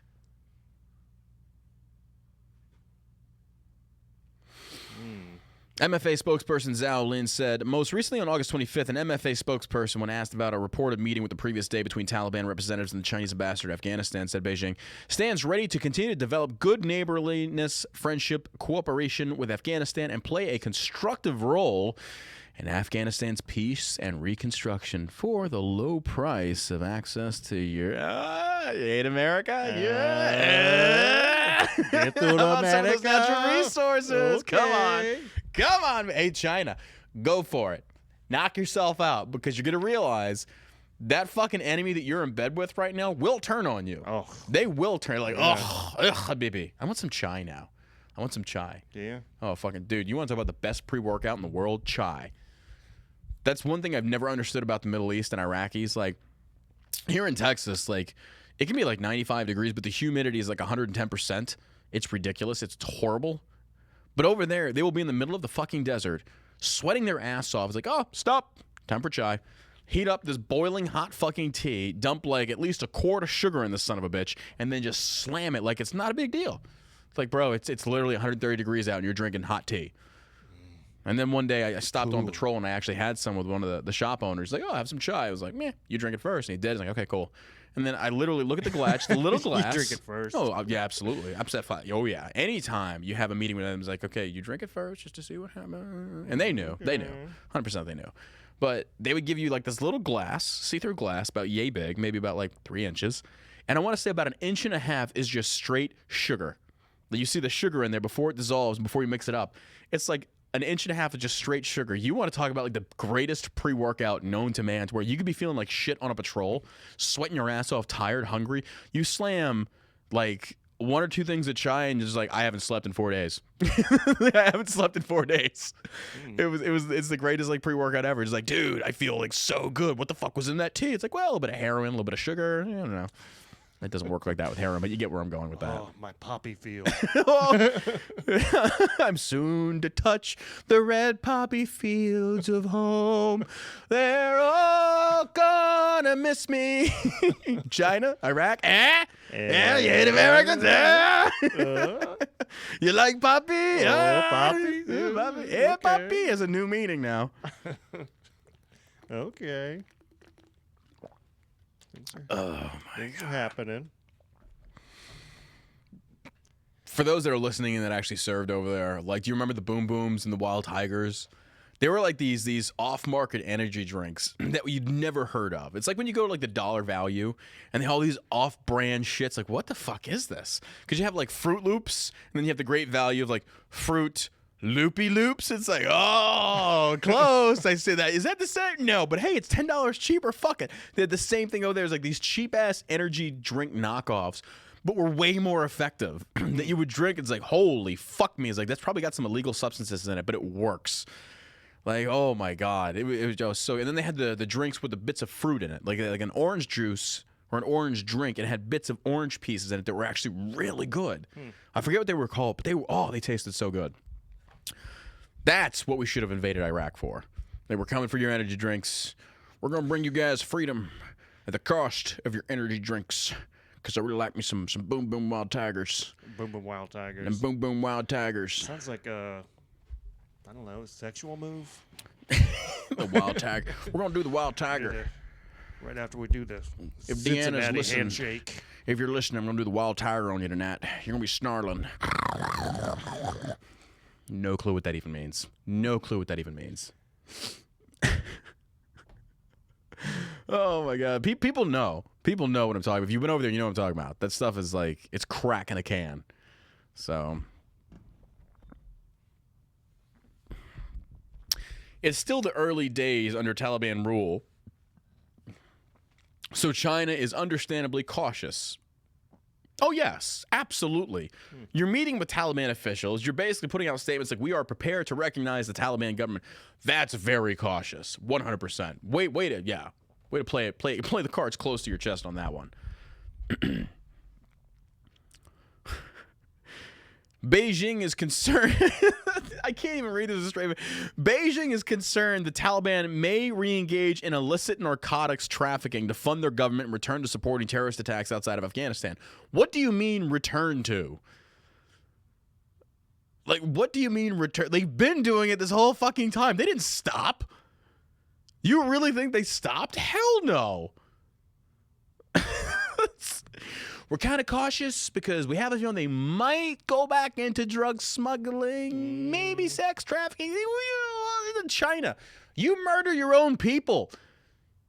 Like, you murder your own people. You send them to the gulag and shit. Yeah. What happened to the scientist that was saying that the Wuhan virus came out of Wuhan? Isn't it kind of crazy that China was on the verge of a revolution? Do y'all remember this? I remember this as clear as day. In 2019, end of 2019, China was on the verge of a fucking revolution. Yeah. Literally screaming for guns, saying we want to overthrow, we are tired of this communist fucking dictatorship. And then suddenly, boom, Wuhan is released.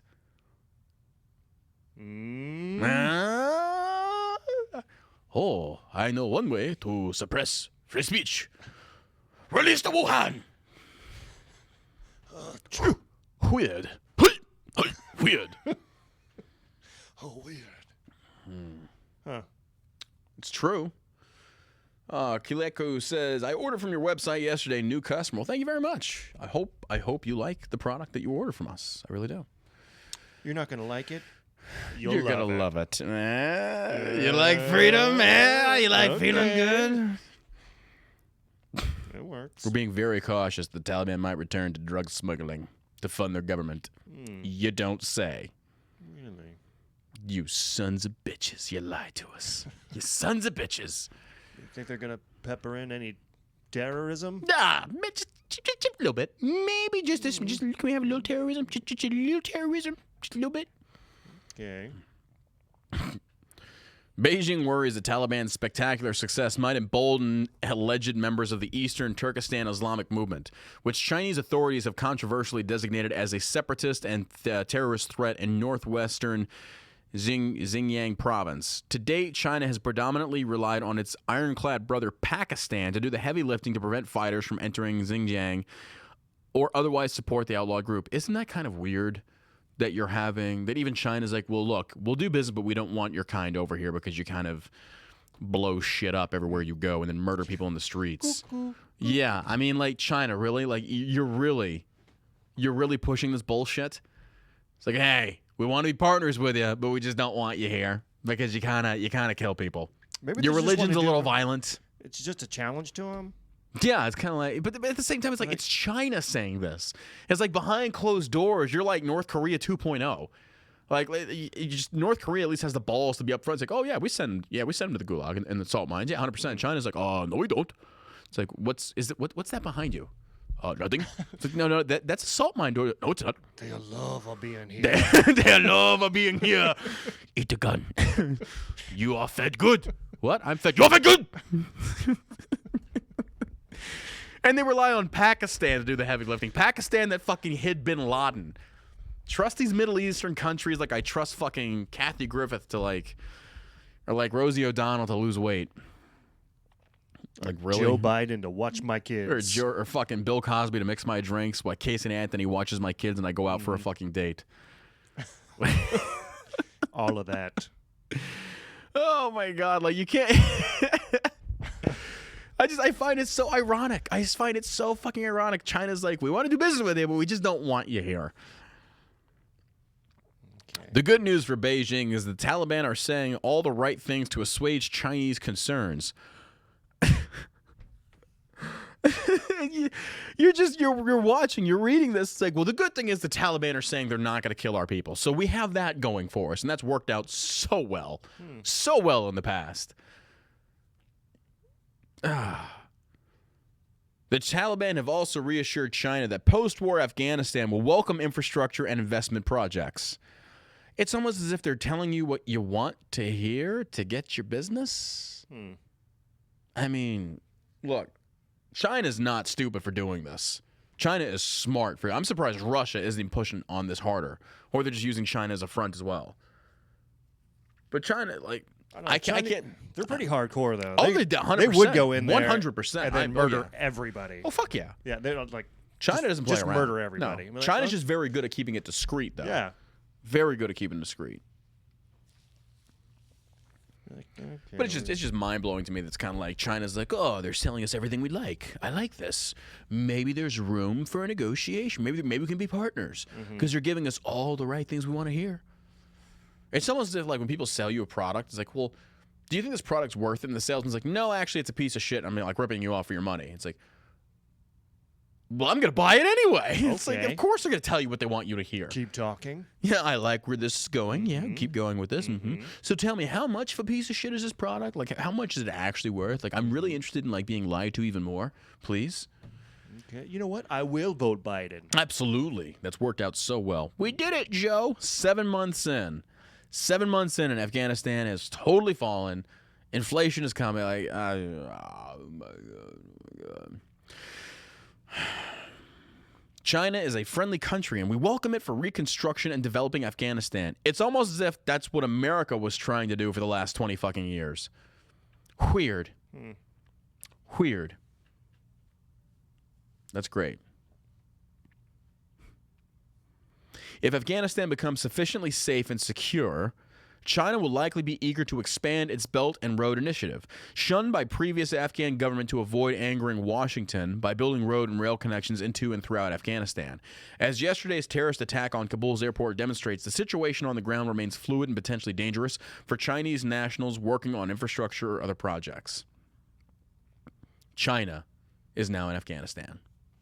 China has entered the chat.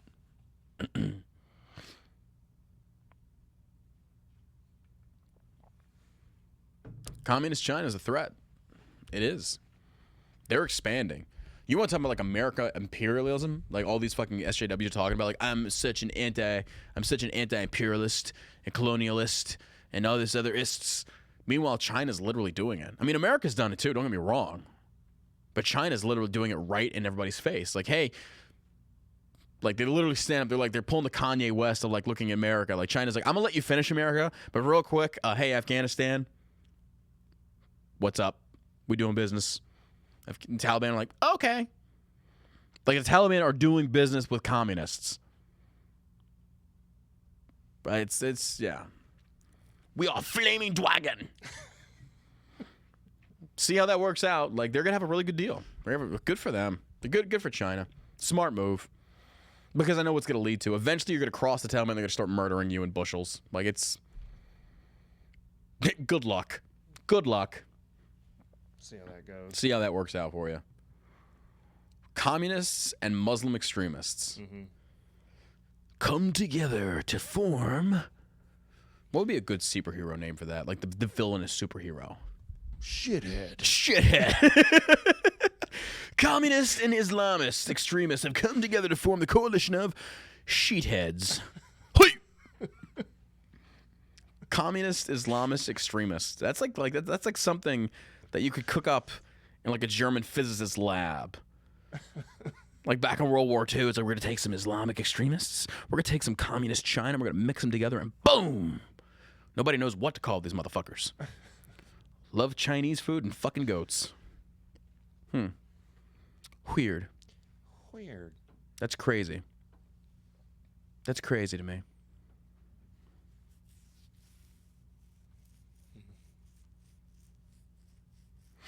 Did John Burke, okay, well, number one, Brian Burris on YouTube donated $5. Thank you for that. He says, did John Burke, and these guys with an E, like literally my name is at the top of the YouTube page and spelled B-U-R-K, at least get that right. He said, did John Burke protect that opium under British Empire orders? I was going to ask you that too. Oh, you're going to ask me that? Okay. I didn't. I'm like Forrest Gump. I didn't see a dime of that money. I didn't even see an opium field when I was over there. I just saw Taliban. I love these motherfuckers that do this. Like, you were an agent for Israel or the British Empire. I was like, really? Because I didn't see him over there. I didn't step foot in one poppy field. Like, I was literally protecting myself and my base. There was no opium. Now, there was some weed, but that was about it. These fucking... Point being, we end that empire or it will end us. LaRouche, organization.com. No. Point being that we end that empire. What empire? And what the fuck are y'all talking about? Thank you for $5, though, for trolling. At least I got money out of you trolling. Point being, it's a stupid fucking point. Yeah, the only drugs I saw were the A&A doing them. He's dropped like $20 to say stupid things in the chat. Oh, great. Well, cool. Thank you for your money. I mean, if you want to say dumb shit in my chat and give me money to do it, absolutely. I'm literally in a position now that you know you've made it in the world. Like, people are literally paying you money to say stupid shit to you. It's like, here's $20. I think the earth is flat. Okay. Did you literally just pay me money for that? All right. Whoever you are, keep it up. Thank you for the donos. Oh, my God. God bless capitalism. I'm going to pull a Hassan and go buy a $3 million house when I get to that level. If I can get 50,000... Twitch, YouTube, what are you doing? Why is Hassan Piker making that much money and he's a fucking socialist? And meanwhile, I'm a capitalist and I don't make nearly as much. What the hell is going on here? What's going on? Why is this backwards? And he's not even distributing it amongst you, the people. You, the people. I'll be open and honest with you. I'm spending it on Guinness. So, yeah. And gasoline. And gasoline, yeah. Thank you, Biden. Thank you, Biden. Thanks for all the subscribers. Sincerely, from the bottom of my heart.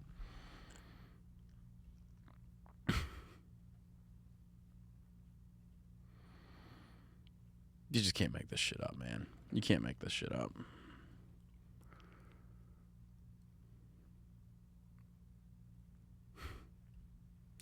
Pompeo pushes back on Biden, blaming Trump for Afghanistan withdrawal. He says, we maintained deterrence. The proof is in the pudding on that one. They did. They actually did. They did maintain deterrence. Former Secretary of State Mike Pompeo on Friday pushed back on Biden administration for blaming the Trump administration's Taliban deal for the Taliban takeover of Afghanistan. Pompeo said that the Trump administration had a conditions-based agreement with the Taliban, which was not the same as the plan pursued by President Biden. These are two different plans, by the way, for people that don't understand that. It's true. It's true. Mike Pompeo went on to say, we were clear with the Taliban that we had this understanding, but you were going to live up to it. And we had conditions-based withdrawal plan, and we executed that. We were down from about 15,000 to a little over 2,500 troops. And for the last 13 months of our administration, we didn't have a single American attack or a single American killed. I'm failing to see how that's a bad thing. Yeah, Pompeo was a badass. I liked him. I still like him. I think that this finger pointing, I mean, this is what people do. This, and both sides does this. We finger point left and right, but this one's like legitimate. It's like, no, you are to blame. This is your fault. You should take responsibility and stop trying to deflect on Trump. Yeah. It wasn't because of the piece of paper that was set. That was the set of understandings. It was because the Taliban understood that if they acted against Americans and took on actions that were inconsistent with what they had promised to do, we'd respond, and we did. We did it multiple times. When they pushed on us and the Trump administration, we responded with American power and American might. And we made clear to the Taliban that deterrence was going to be maintained. The difference was when the Biden administration came in, when the Taliban pushed, they withdrew. They showed weakness. The Taliban rolled it up. They put our military in an incredibly difficult position because they weren't prepared to defend the conditions and then decided to withdraw when the conditions weren't right. President Trump wanted to get all of our folks out. No one disputes that the right thing to do was to get these folks home, but we never found the conditions right to execute what President Biden chose to do. President Trump wanted everyone out from January of 2017. We never found the conditions right to be able to do that, so we withdrew from 15,000 to about 8,600, then to about 4,500, each time along the way, thoughtfully making sure that we understood that we had the deterrence maintained, that we had an order that we had to protect Americans, and we did so every single day. Pompeo's not wrong. Sounded like they had a plan. They did. A plan that was working. It was working. And they had the balls to push back on the Taliban when the Taliban pushed on it. And maybe that's because it's like you don't negotiate with terrorists. Yeah. Could be a thing. Don't know. Maybe so. I don't know. Maybe. Possibly. Am I reaching on that one? Like, I don't know. I don't know. Weird.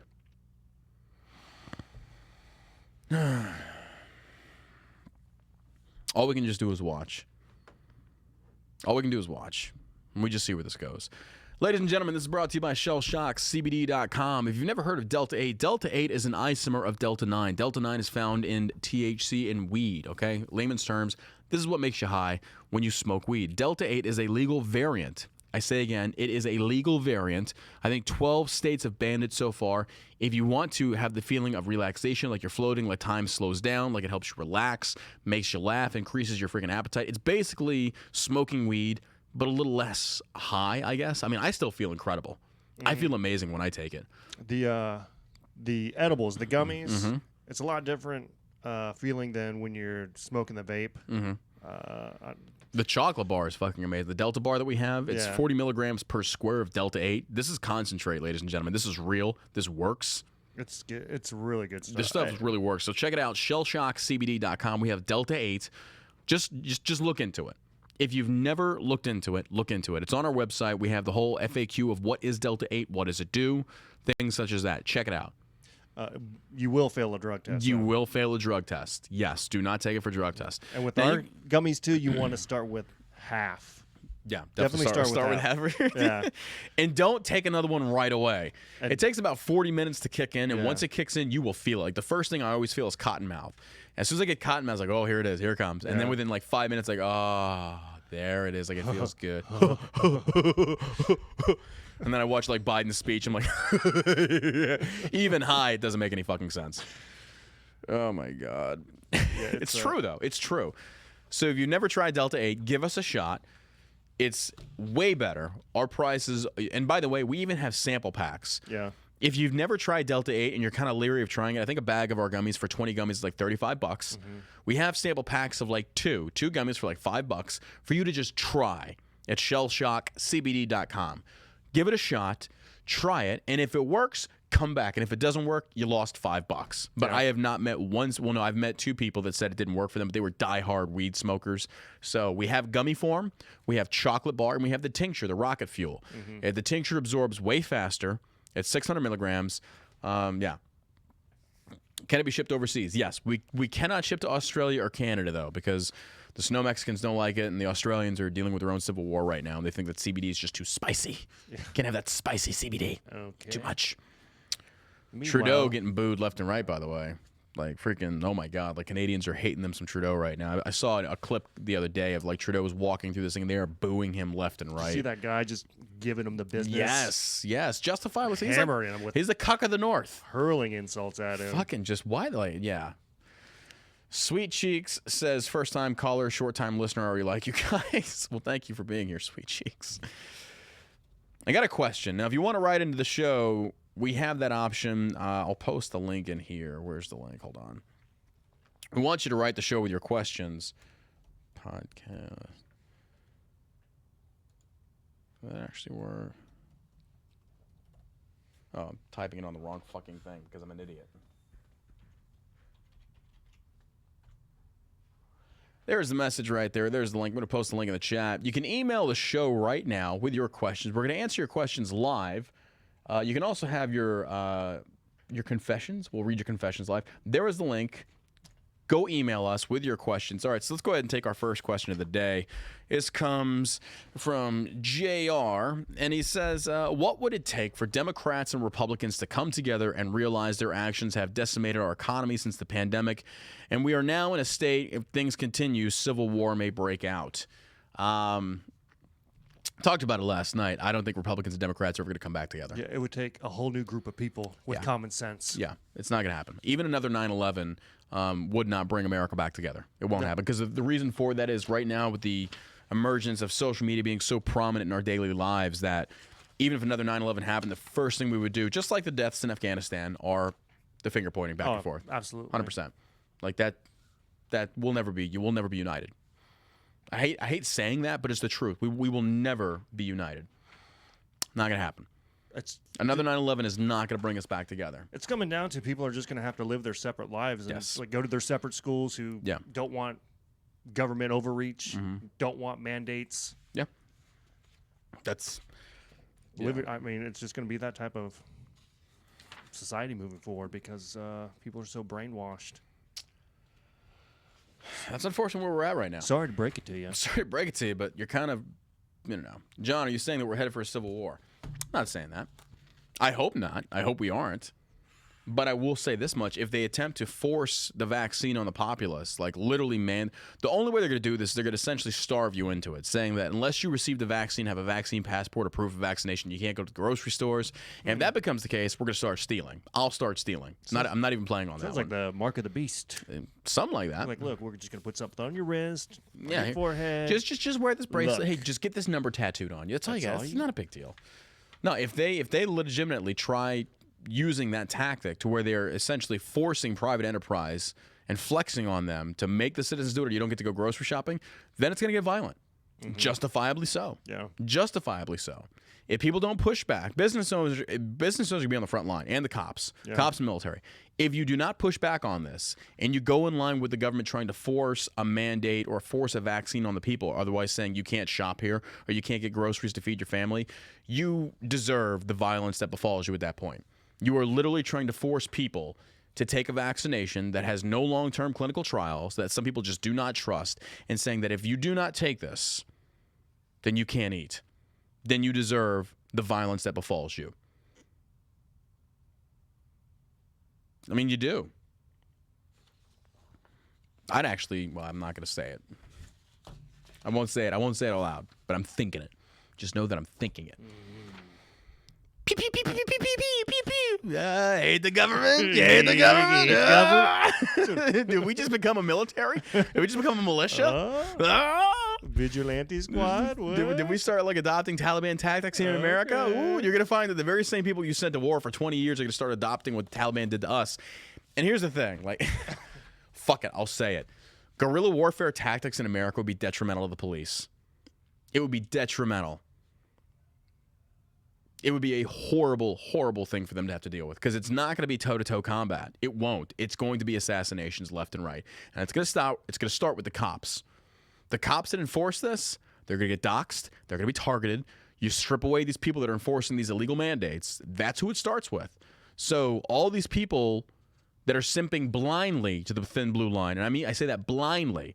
You can support the thin blue line. I'm not against that. I support good cops doing good things. Oh. When cops enforce tyrannical views like the NYPD up in New York, if violence befalls you, you deserve it. Bold statement to make, but you deserve it. When you try and limit somebody's ability to feed their family and they pop you, you had that coming. Like what was it yesterday or the other day? There was a Dallas cop came and took a person out of a town hall meeting.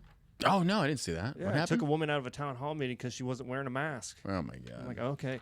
You got people drag racing up and down the streets. And their bikes, like the bike clubs up in North Dallas or off and their North cars, 70. they shut down entire streets drag racing. You got Antifa out there doing their own thing. Yeah, I mean, it's nuts. Okay. But this lady here not wearing a mask. That's the threat. That's the danger. the threat, I'm yeah. like, okay, all right. Next question comes from Chris Dexter. He says, here's a question. In the process of starting a business and would love some advice from you, would also love to be a guest on your podcast to discuss everything.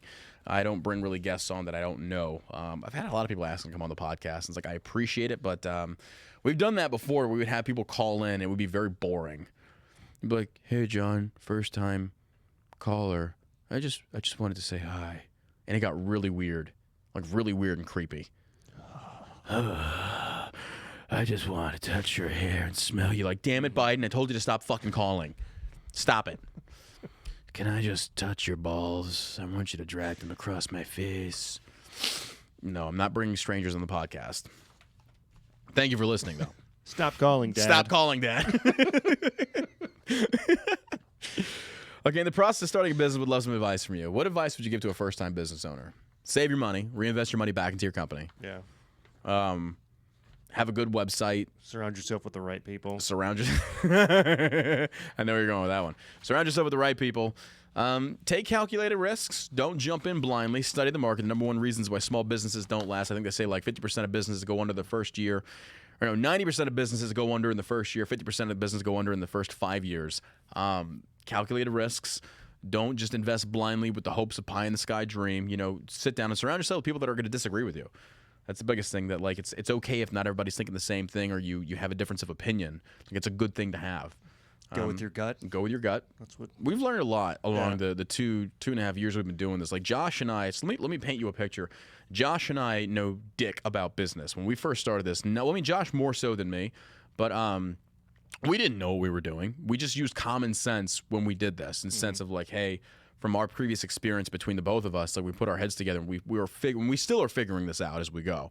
But the good thing about it now is that we have 8 people now total, or like what, 10 people total now that work for Shell Shock. Yeah. And it's just one of these things that we collectively make decisions. We put it to our crew. We formulate a plan, then Josh and I make the call. So it's a good thing when you surround yourself with good people that have like good heads on their shoulders. And we have very hard leadership that works for us between Tyler and Sarah. They do a damn good job. We have amazing employees.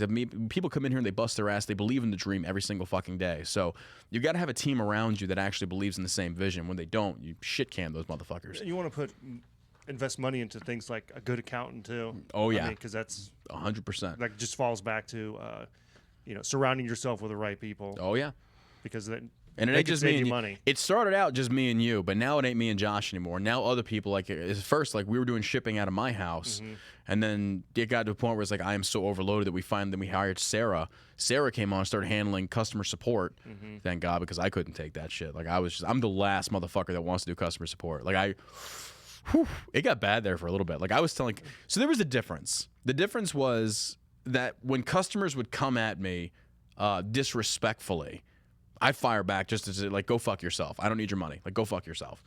Like, for something they'd fuck up on. But if we fucked up, it's like, I will grovel. I will bend the knees. Like, we fucked up. We will eat that cost. And we do damn good to, like, when we fuck something up. Above and beyond. Josh, the other day, we had an order get fucked up. We sent her, like, an extra 3 products. Yeah. Like, legitimately, like, almost $300 worth of product that... And I think her order was late by like 2 weeks because it got lost. It was just in the process. A migration in our website. Yeah. So a couple of the orders got missed. Yeah. And they emailed us and were like, hey, our bad. We're going to send you out. We'll make good on that. Right. But somebody was like, your product doesn't, it's. I had that troll account, No Can Offend, because he wanted to go after me because my CBD didn't work for him. And I was like, well, I've told you it doesn't work for everybody. The overwhelming majority it does. And then he starts trying to attack my kids and all kinds. Like, dude, if I ever meet you, I'm gonna knock your fucking teeth down your throat. As soon as you like cross that line, it's like, okay, now go fuck yourself. So yeah, as far as business goes, man, calculated financial risk. Don't just go throwing money at shit that you just hope works. Like, think about it. Study the market. And then make sure that you're on almost every social media platform that you can be. And then just put out good content. And just be open and transparent with your people and your customers. Okay. Next question is, I believe in the two-party system is killing America. It's turning us into us versus them sort of deal. There's obviously more wrong with America than that. But I believe if people had to research their politicians and formulate an opinion of their own, it would solve a lot of problems. But do you think it would be possible to abolish the party system, and how? The answer to that is no, I just don't. I wish we could. I really do. But if we really think about it, if we abolish the two-party system, we are still going to have the core beliefs that we do. Like, say, for example, major points being abortion.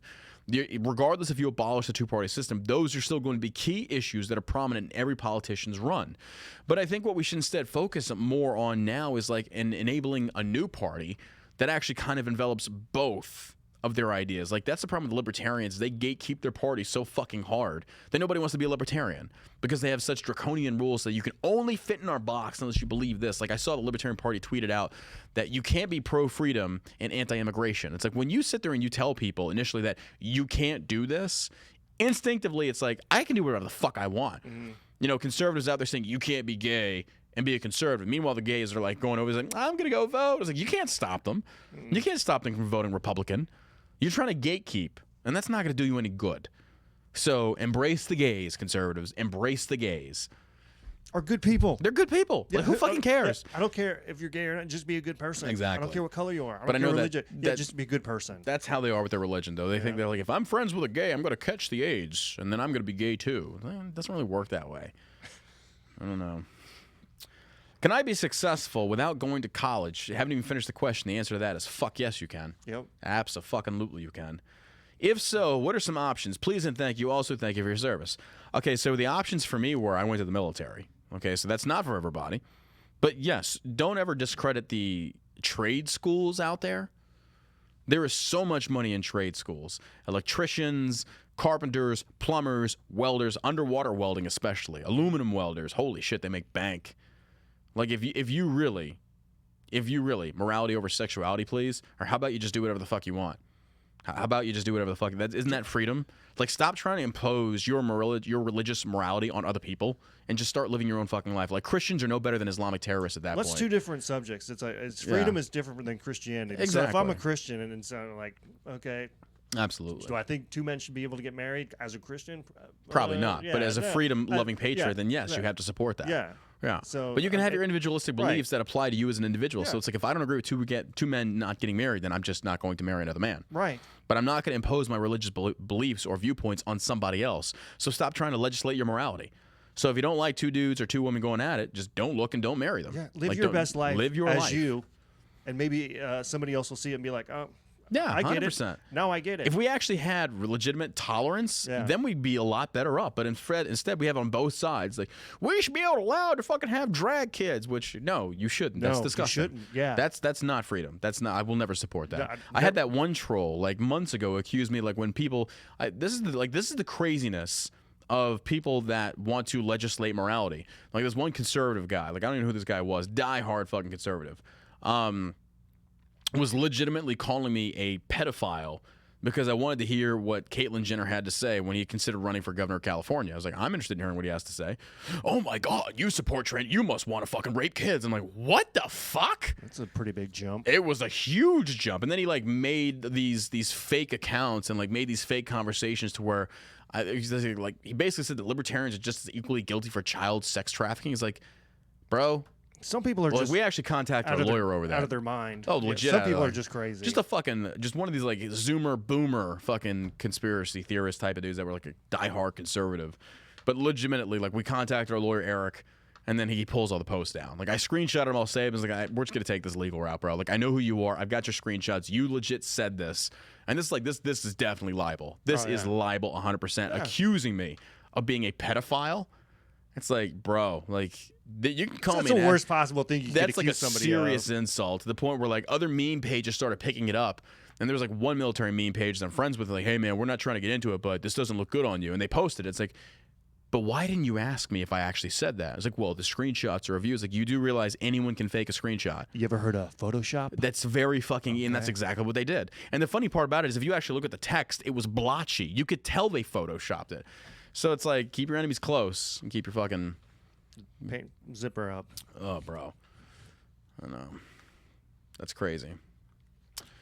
Brian Barajas talking about his organization. Brian, get the fuck out of here with your stupid organization. I don't even know what your organization is, but you say stupid shit, so I'm probably not going to support it. Yeah, so the question was, can I be successful without going to college? If so, what are some options? Please, yeah. Absolutely you can. Absolutely you can. On-the-job experience. I will tell you right now, if somebody walks into the Shell Shock office and say, hey, I've got 5 years of customer support experience and no degree related to it, and then somebody comes in with no years experience with a degree in it, I'm going with the person that actually has the experience. 100%. Hands down. We're changing the way we do business. If someone legitimate, well, actually, it's up to Sarah. Sarah does the hiring and the firing, so it's not really up to me anymore.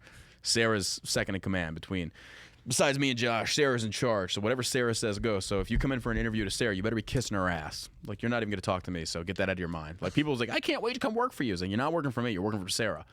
And she's the one that's legit. So get that out of your mind that you're going to be hanging out with me, because you're not. You're not. I don't even want to know your fucking name. No, I'm playing. I'm playing. That's just to try and get the fanboys away. It's like, I can't wait to go work for John Burke. It's like, it's not what you think it is. It's not what you think it is. Like, you're working for Sarah, not me. Sarah and Tyler. I would learn how to code personally, build websites, all that. Bro, you're not even lying. You are not even lying. Like, people who knew how to do that back in the 90s, who started doing that stuff. Yep. I mean, those are the nerds who are millionaires and billionaires now. 100%. So that's what I would focus on. This is a good question. This comes from Charles, and he says, so with everything going on in America, where do you see things being in 5 years? How will our country look with the gross overstep, with the forced vaccination? When will a pushback from the people start, or what would... Man, that's a lot to unpack here, and like, that's a lot of questions, bro. It's a lot of questions. Where do you see things being in 5 years? I have no idea. I guess you just have to see how the next couple years go, really. to figure it out. Because Yeah. if they don't get these, if they don't get the election straightened out, then That's gonna be the first thing. yeah, that's got to be the foundation for That's everything. gonna be the. I think that's gonna be the fulcrum on that one. That's gonna be the determining factor on where this country goes. So if Republicans feel like they were cheated out, like in gross numbers, feel like they were cheated out of another election, you've got a civil war coming. Because I think most, I don't know, common sense people would say that, you know, there's been some level of election fraud. Yes, it's over the decades. Yeah. Okay. We've all seen the videos of people stuffing ballots and all that stuff. The hanging chads during the Gore Bush runoff in 2000 in Florida. Like, So everybody remembers this. There's always been some level of voter fraud. So this last one, it seems so egregious. Yeah. And Big word. Yeah. You like egregious. that? Egregious. Egregious. Nagasaki. Nagasaki. We're going to bomb you, Hiroshima, Nagasaki. Egregious. That's got to be the first thing Yeah. that we deal with is making sure that our elections have integrity. Otherwise, 100%. Okay, so 150 million people were registered, and there was what 200 million people voted. And like 80 million, like 81 million voted for Biden. What they're saying? Something crazy. So Trump got 75, he got 8. So where do these numbers start to fall apart? Nagasaki. That's So, my 2 When's the cents. Nazi Facebook video of yours coming out? We decided not to do it because it was one of those that, like, I already had my main account banned. It was like, you were like, oh, we're kind of pushing the envelope on this one. Like, it was gonna be bad. It was gonna be really bad. And I was like, oh, maybe we should do it for Rumble. Now we could do it on Rumble. Yeah. We could do it on Rumble. Yeah, Rumble, we can do it. I still got the trench coat and the boots. Ah, okay. You ready to do the video on the Facebook? We're going to do it. Let's. Maybe we can do it on Rumble. Y'all can follow us on Rumble, by the way. We're on Rumble. Yeah. How many times do I have to say Rumble? Oh my God. Okay, this is like a novel here. Like, this is from Jacob. Jacob says, I've started a business, 2 businesses to be honest. Both startups haven't made shit as they're still being stood up. I'm a veteran of the Army, and after the events in Afghanistan began to degrade severely, I decided to help people get out. I've barely done any posts marketing for my business, which is still a passion and something that I want to work on to build into a nationwide thing. But the soldier in me down to my soul feels like I need to help these people. So far, I've had 6 people with a total of 18 contact me for help. I helped file and fill SIV apps and chief of mission apps. I've ground through, guided through geocoding and long lat pings for the cell phone. Okay. My question relates as much to building business as anything else, I guess. I figure, okay. I want to start an NGO, non-governmental organization. I wanted to use it primarily for helping the Afghani Terps and family, but I want to take it a step further. After they get here, I want to help them, get them set up. Okay, how do I work on this problem, develop a solution? I was nothing special in the Army. I was a medic, not a Beret or Ranger or SEAL with 10 book deals. He's not lying there. He's not lying. Look, there's a stereotype that exists from a kernel of truth. Like, every goddamn Navy SEAL out there has a fucking book deal or a hair care product or a goddamn clothing line. It's like, it's just, yeah. And then you got Rob O'Neill out there fucking whipping his dick out every chance he gets. Like, I killed Bin Laden. It's like, well, the community's kind of saying you didn't. Yeah. Like, I saw the one video clip. Like, he was getting roasted for, like, hanging with Dakota Meyer when Dakota Meyer was accusing 2A people that were wearing gear at the range and shit for, like, being LARPers. And I was like, even I watched that video, I was like, Dakota, like, bro, sometimes you just need to learn when to shut the fuck up. Like, really. And then Tim Kennedy, like, weighs in. Like, that's another reason, like, why Tim and I do not agree on some things. But Tim gets out there and he's, like, trying to... I think it's the only reason because Dakota's a Medal of Honor recipient. That's the only reason Kennedy was defending him. Only reason. But when I see stuff like this, I'm just kind of like, did you really just say that? Like, did you really just say that? But yeah, it's true. Everybody has a fucking book deal these days. Rob O'Neill's out there starting... Like, he just ripped off Matt Best... Like, in how he does commercials, because I guess he's, like, basically starting a GoFundMe to start a beer line, which I'm not knocking that. Do you, like, secure the bag, bro? I get it. But it was, like, a clear ripoff of, like, Matt Best's Black Rifle style. It was like, oh, my God, here we go. Like, look, if you're going to start a business, veterans, I encourage veterans to start businesses as much as you can. Stop the bro-vet archetype. Stop trying to be me. Like, even I had to evolve. Like, bro, the bro-vet stereotype of freedom, patriotism, it's over. It's dying. These things have trends. These fads have trends. That trend is on the downslope. A lot of people are not wanting to wear grunt style and 9-line anymore. They don't need a flag on their shirt to show how patriotic they are. We're starting to evolve past you stomp my flag, I'll stomp your ass, Graham Allen rants. Like, it's over. We're moving on, which is good. We are evolving. We're becoming better, more intelligent, understanding what the Constitution actually means and rights actually stand for. Man, I just pissed off a lot of people probably, but it's okay. I'm not friends with them anyway. What do I care? Yet. You hate bro-vets? Yeah, affliction t-shirts. We're gonna start a new company. It's not gonna be grunt style. It's gonna be Pogue style. Pogue style. Pogue, for those that don't know in the military, that unless you were a grunt, you're called a Pogue. And a Pogue usually exemplifies somebody that's fat, lazy, doesn't want to do PT, not very good at their job. So that's what grunts. That's what we would call personnel. It's like a marker. It's like a badge of honor. You take pride in the fact that we're like the dumbest, but the strongest. It's like we're very strong. Now we actually have a lot of smart motherfuckers in the infantry because we're such a big job, MOS, if you will. There's like more of us, so naturally we're gonna have more smart people. But yeah, most people it's kind of like, oh, you scored in the negatives on your ASVAB. We've never seen that before. Infantry, like ground pounder. So yeah, Pogue stands for personnel other than grunt. So grunt style came out. We're gonna start Pogue style. It's gonna be all laziness-based T-shirts. I'll do PT tomorrow. Dad T-shirts. You want a muffin? I'm not running 5 miles, but here's a muffin. Yeah, these shorts will make your ass look wide. Amazing. Oh my god. Okay. Been in the Army Reserves for 3.5 years, and there's a major push for woke culture. There truly is no standard, but I have aspirations to go active and switch MOS to a combat-oriented in the hopes that they're in at least still a standard and some hold on traditional American military values. Will I be disappointed if I go this route? 100% emphatically, yes. I'll put it this way. The wokeism has even infected the special operations community. And I don't mean the individuals within it. I mean the leadership within the hierarchy there. It's infected them already. And they have no choice. They have no choice. And here's the thing, like, very commendable. Props to you out there saying, I want to stay in and change it. But there has to be some sort of come to Jesus meeting of realization, being pragmatic with you as a staff sergeant, you as a sergeant first class, you as a first sergeant cannot fight what commanders basically put out for the subordinates. You can't. You will be overruled and you will be fired. So unless you're willing to die on your sword and sacrifice your career, which won't change anything, there is no fighting it. It doesn't start with the lower echelon people. It starts with the higher echelon people. That's where the change comes from. It actually starts from our elected leaders. But yes, if you go from freaking Army Reserves to active duty in an MOS that's combat related, no. Those days are over. They're gone. I hate saying that, but that's why I got out. I got out in 2016. Those days were already on their way out the door. Even I saw it coming. Remember the rants I did, the car rants, the screaming and shit? It was for, like, in 2015, I was saying, hey, we're fucking woke. This shit's ridiculous. And this is where we're at now. So, look, I'm not trying. I'm just being honest with you. If you go into an MOS, like engineers, infantry, whatever the case may be, you're going into a woke military. And why the fuck would you want to serve under Biden anyway? Oh, my God. I don't know. Like I did that. I said, Biden. Oh, Biden. I know. Biden. Obama 2.0. At least Obama had balls. And could talk. Yeah. Let me be clear. I'm lying to you about your provider, but let's get ready to penalize.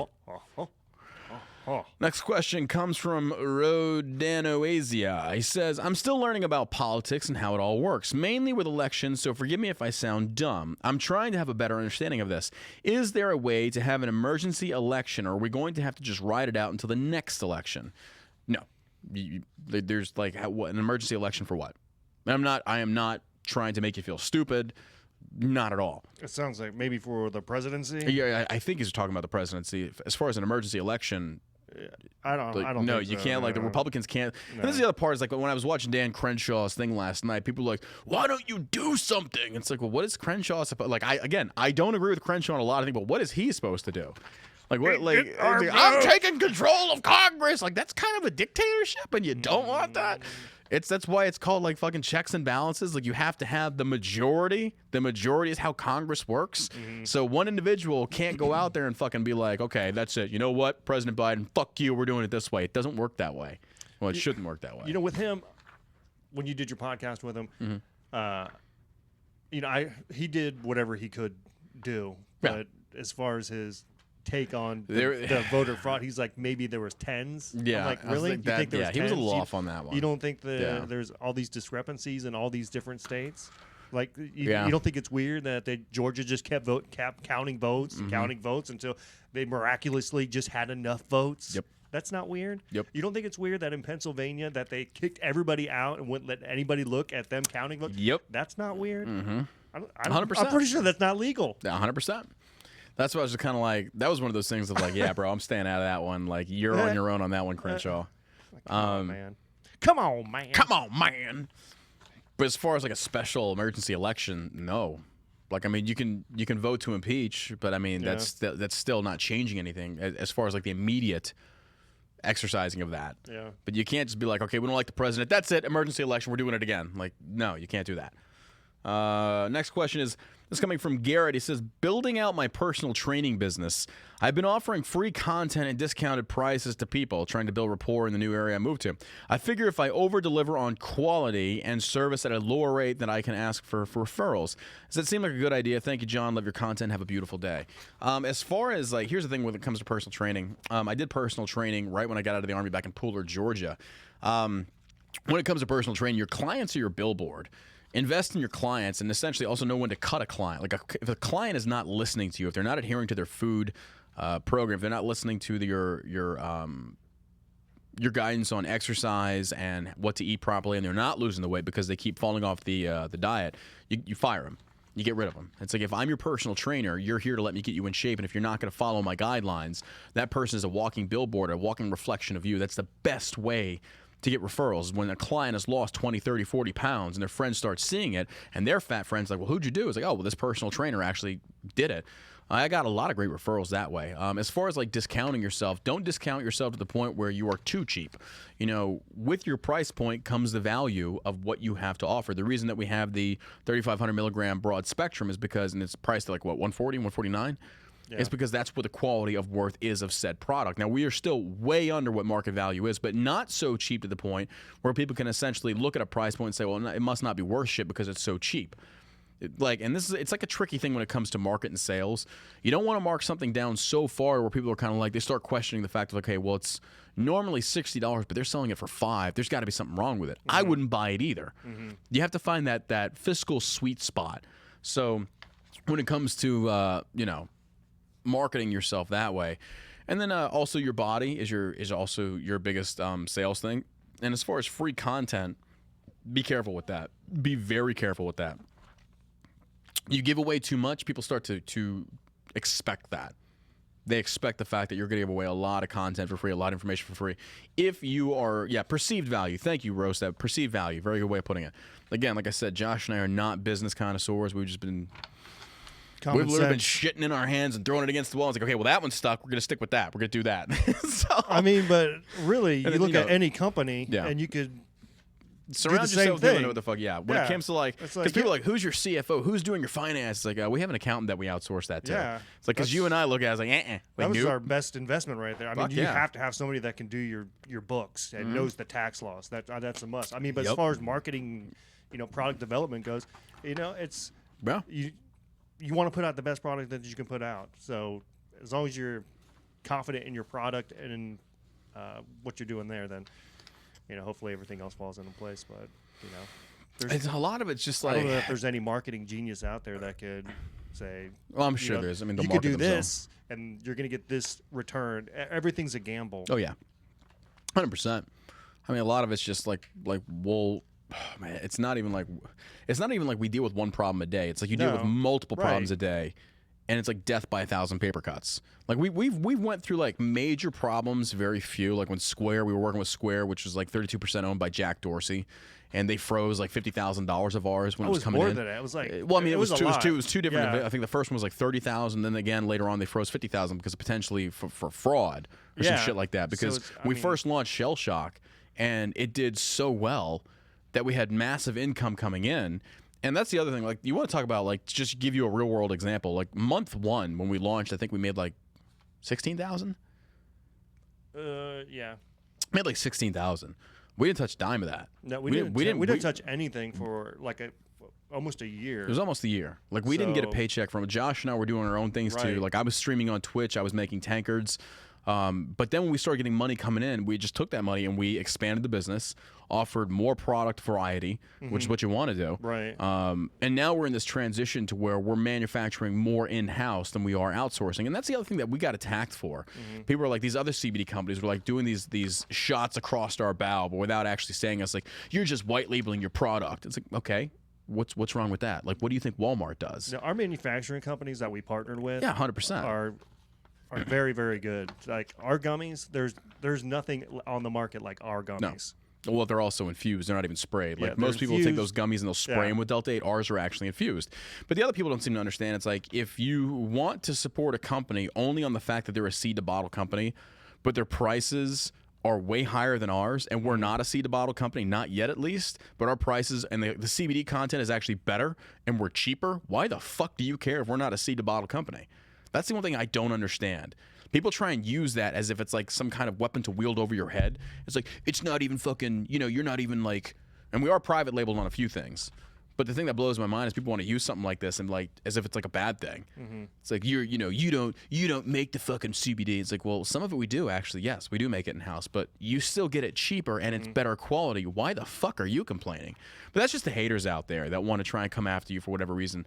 But I mean, to be honest with you, so many of these companies out there that you think are private are not. They outsource to somebody else, but they just give it to you at a cheaper price. It's like having the capital to invest in, say, for example, $10,000.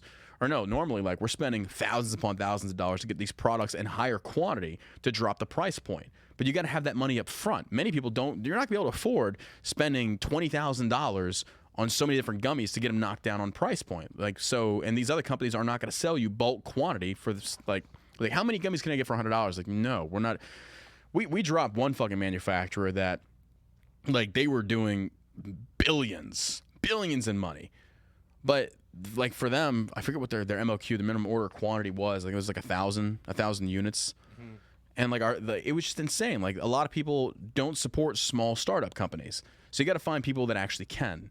And then eventually you go with what we're doing now is the transitional period of now we're starting to manufacture more in-house, don't have to outsource so much. I'll tell you this much, dealing with outsourcing to motherfuckers is a pain in the dick. Pain in the dick. The more that you can do it in-house, the better off you are.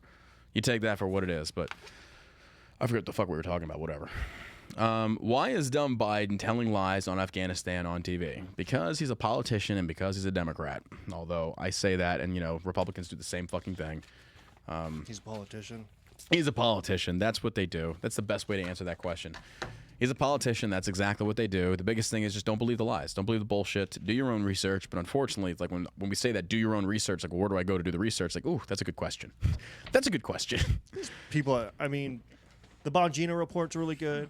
Just the News is really good. I mean, there's a lot of just, I mean, Bongino's, he's right-leaning, obviously. Oh, yeah, but, absolutely. I mean, John Solomon with Just the News is a great source because, I mean, he just calls the news as it is. Here's a link to where you can write into the show, ladies and gentlemen. Email us your questions. We also have a confessional tab. Tell us your deep, dark secrets. I kind of want to read that. I do that on my Instagram stories from time to time. Tell us your secrets. It remains anonymous. We don't use any names. We don't know who the hell you are. But email us your confessionals. Like, we're really interested in seeing and reading some of that. I want to read some of that tomorrow's podcast. Or no, wait. Today's Friday. Yeah. So it'll actually be for Monday. We'll read these confessionals Mondays. But here's a link. Go check it out. Just email us your questions. We'll read them live on the air and answer them to the best of our ability. If you have business-related questions, I can't promise you we'll have the best answer or even an answer in general, but we'll certainly do our best to try and help guide you. And the other thing I've learned about business is like there is no how-to for dummies that applies to everybody's single situation. Every scenario is different, and it's up to you to figure out how to deal with your issues or how to deal with the obstacles that you're facing. I wish there was a one-size-fits-all when it comes to business, and anybody that tells you otherwise is full of shit. That's not true. Things that I've dealt with in the woodworking industry are not the same in the CBD industry. It's all different. Now, when it comes to like go-to-market schemes and things such as that, a lot of it is the same. When it comes to various different issues that you're going to deal with when it comes to woodworking versus CBD, clearly it's different, or personal training or whatever. They all have their own individual issues that you're going to have to deal with, and so you have to figure out the answers to those on your own. So just take that for what it is. I hope that helps you. I would love to feed you some generic feel-good bullshit like many people try and do, that legitimately sounds great in theory, but there's no practical application of said bullshit that I'm telling you. So it's virtually worthless. It's motivation, sounds good, doesn't apply. So you know the key to being successful? Not giving up. Well, no fucking shit, Sherlock. But that doesn't do dick for helping me like go to market. That doesn't do dick for my fucking margins. It doesn't do shit for me. Like what the fuck does that do? But you know, that's how some people are. But I hope that helps y'all. But hey, thanks for tuning in today, guys, ladies and gentlemen. Again, check us out, Shell Shock CBD. We are currently shellshockcbd.com. We are currently running a deal on the broad spectrum 3,500 milligram that normally goes for $149. You can get it at a 40% discount right now for the next 3 days, and then it goes back to full price.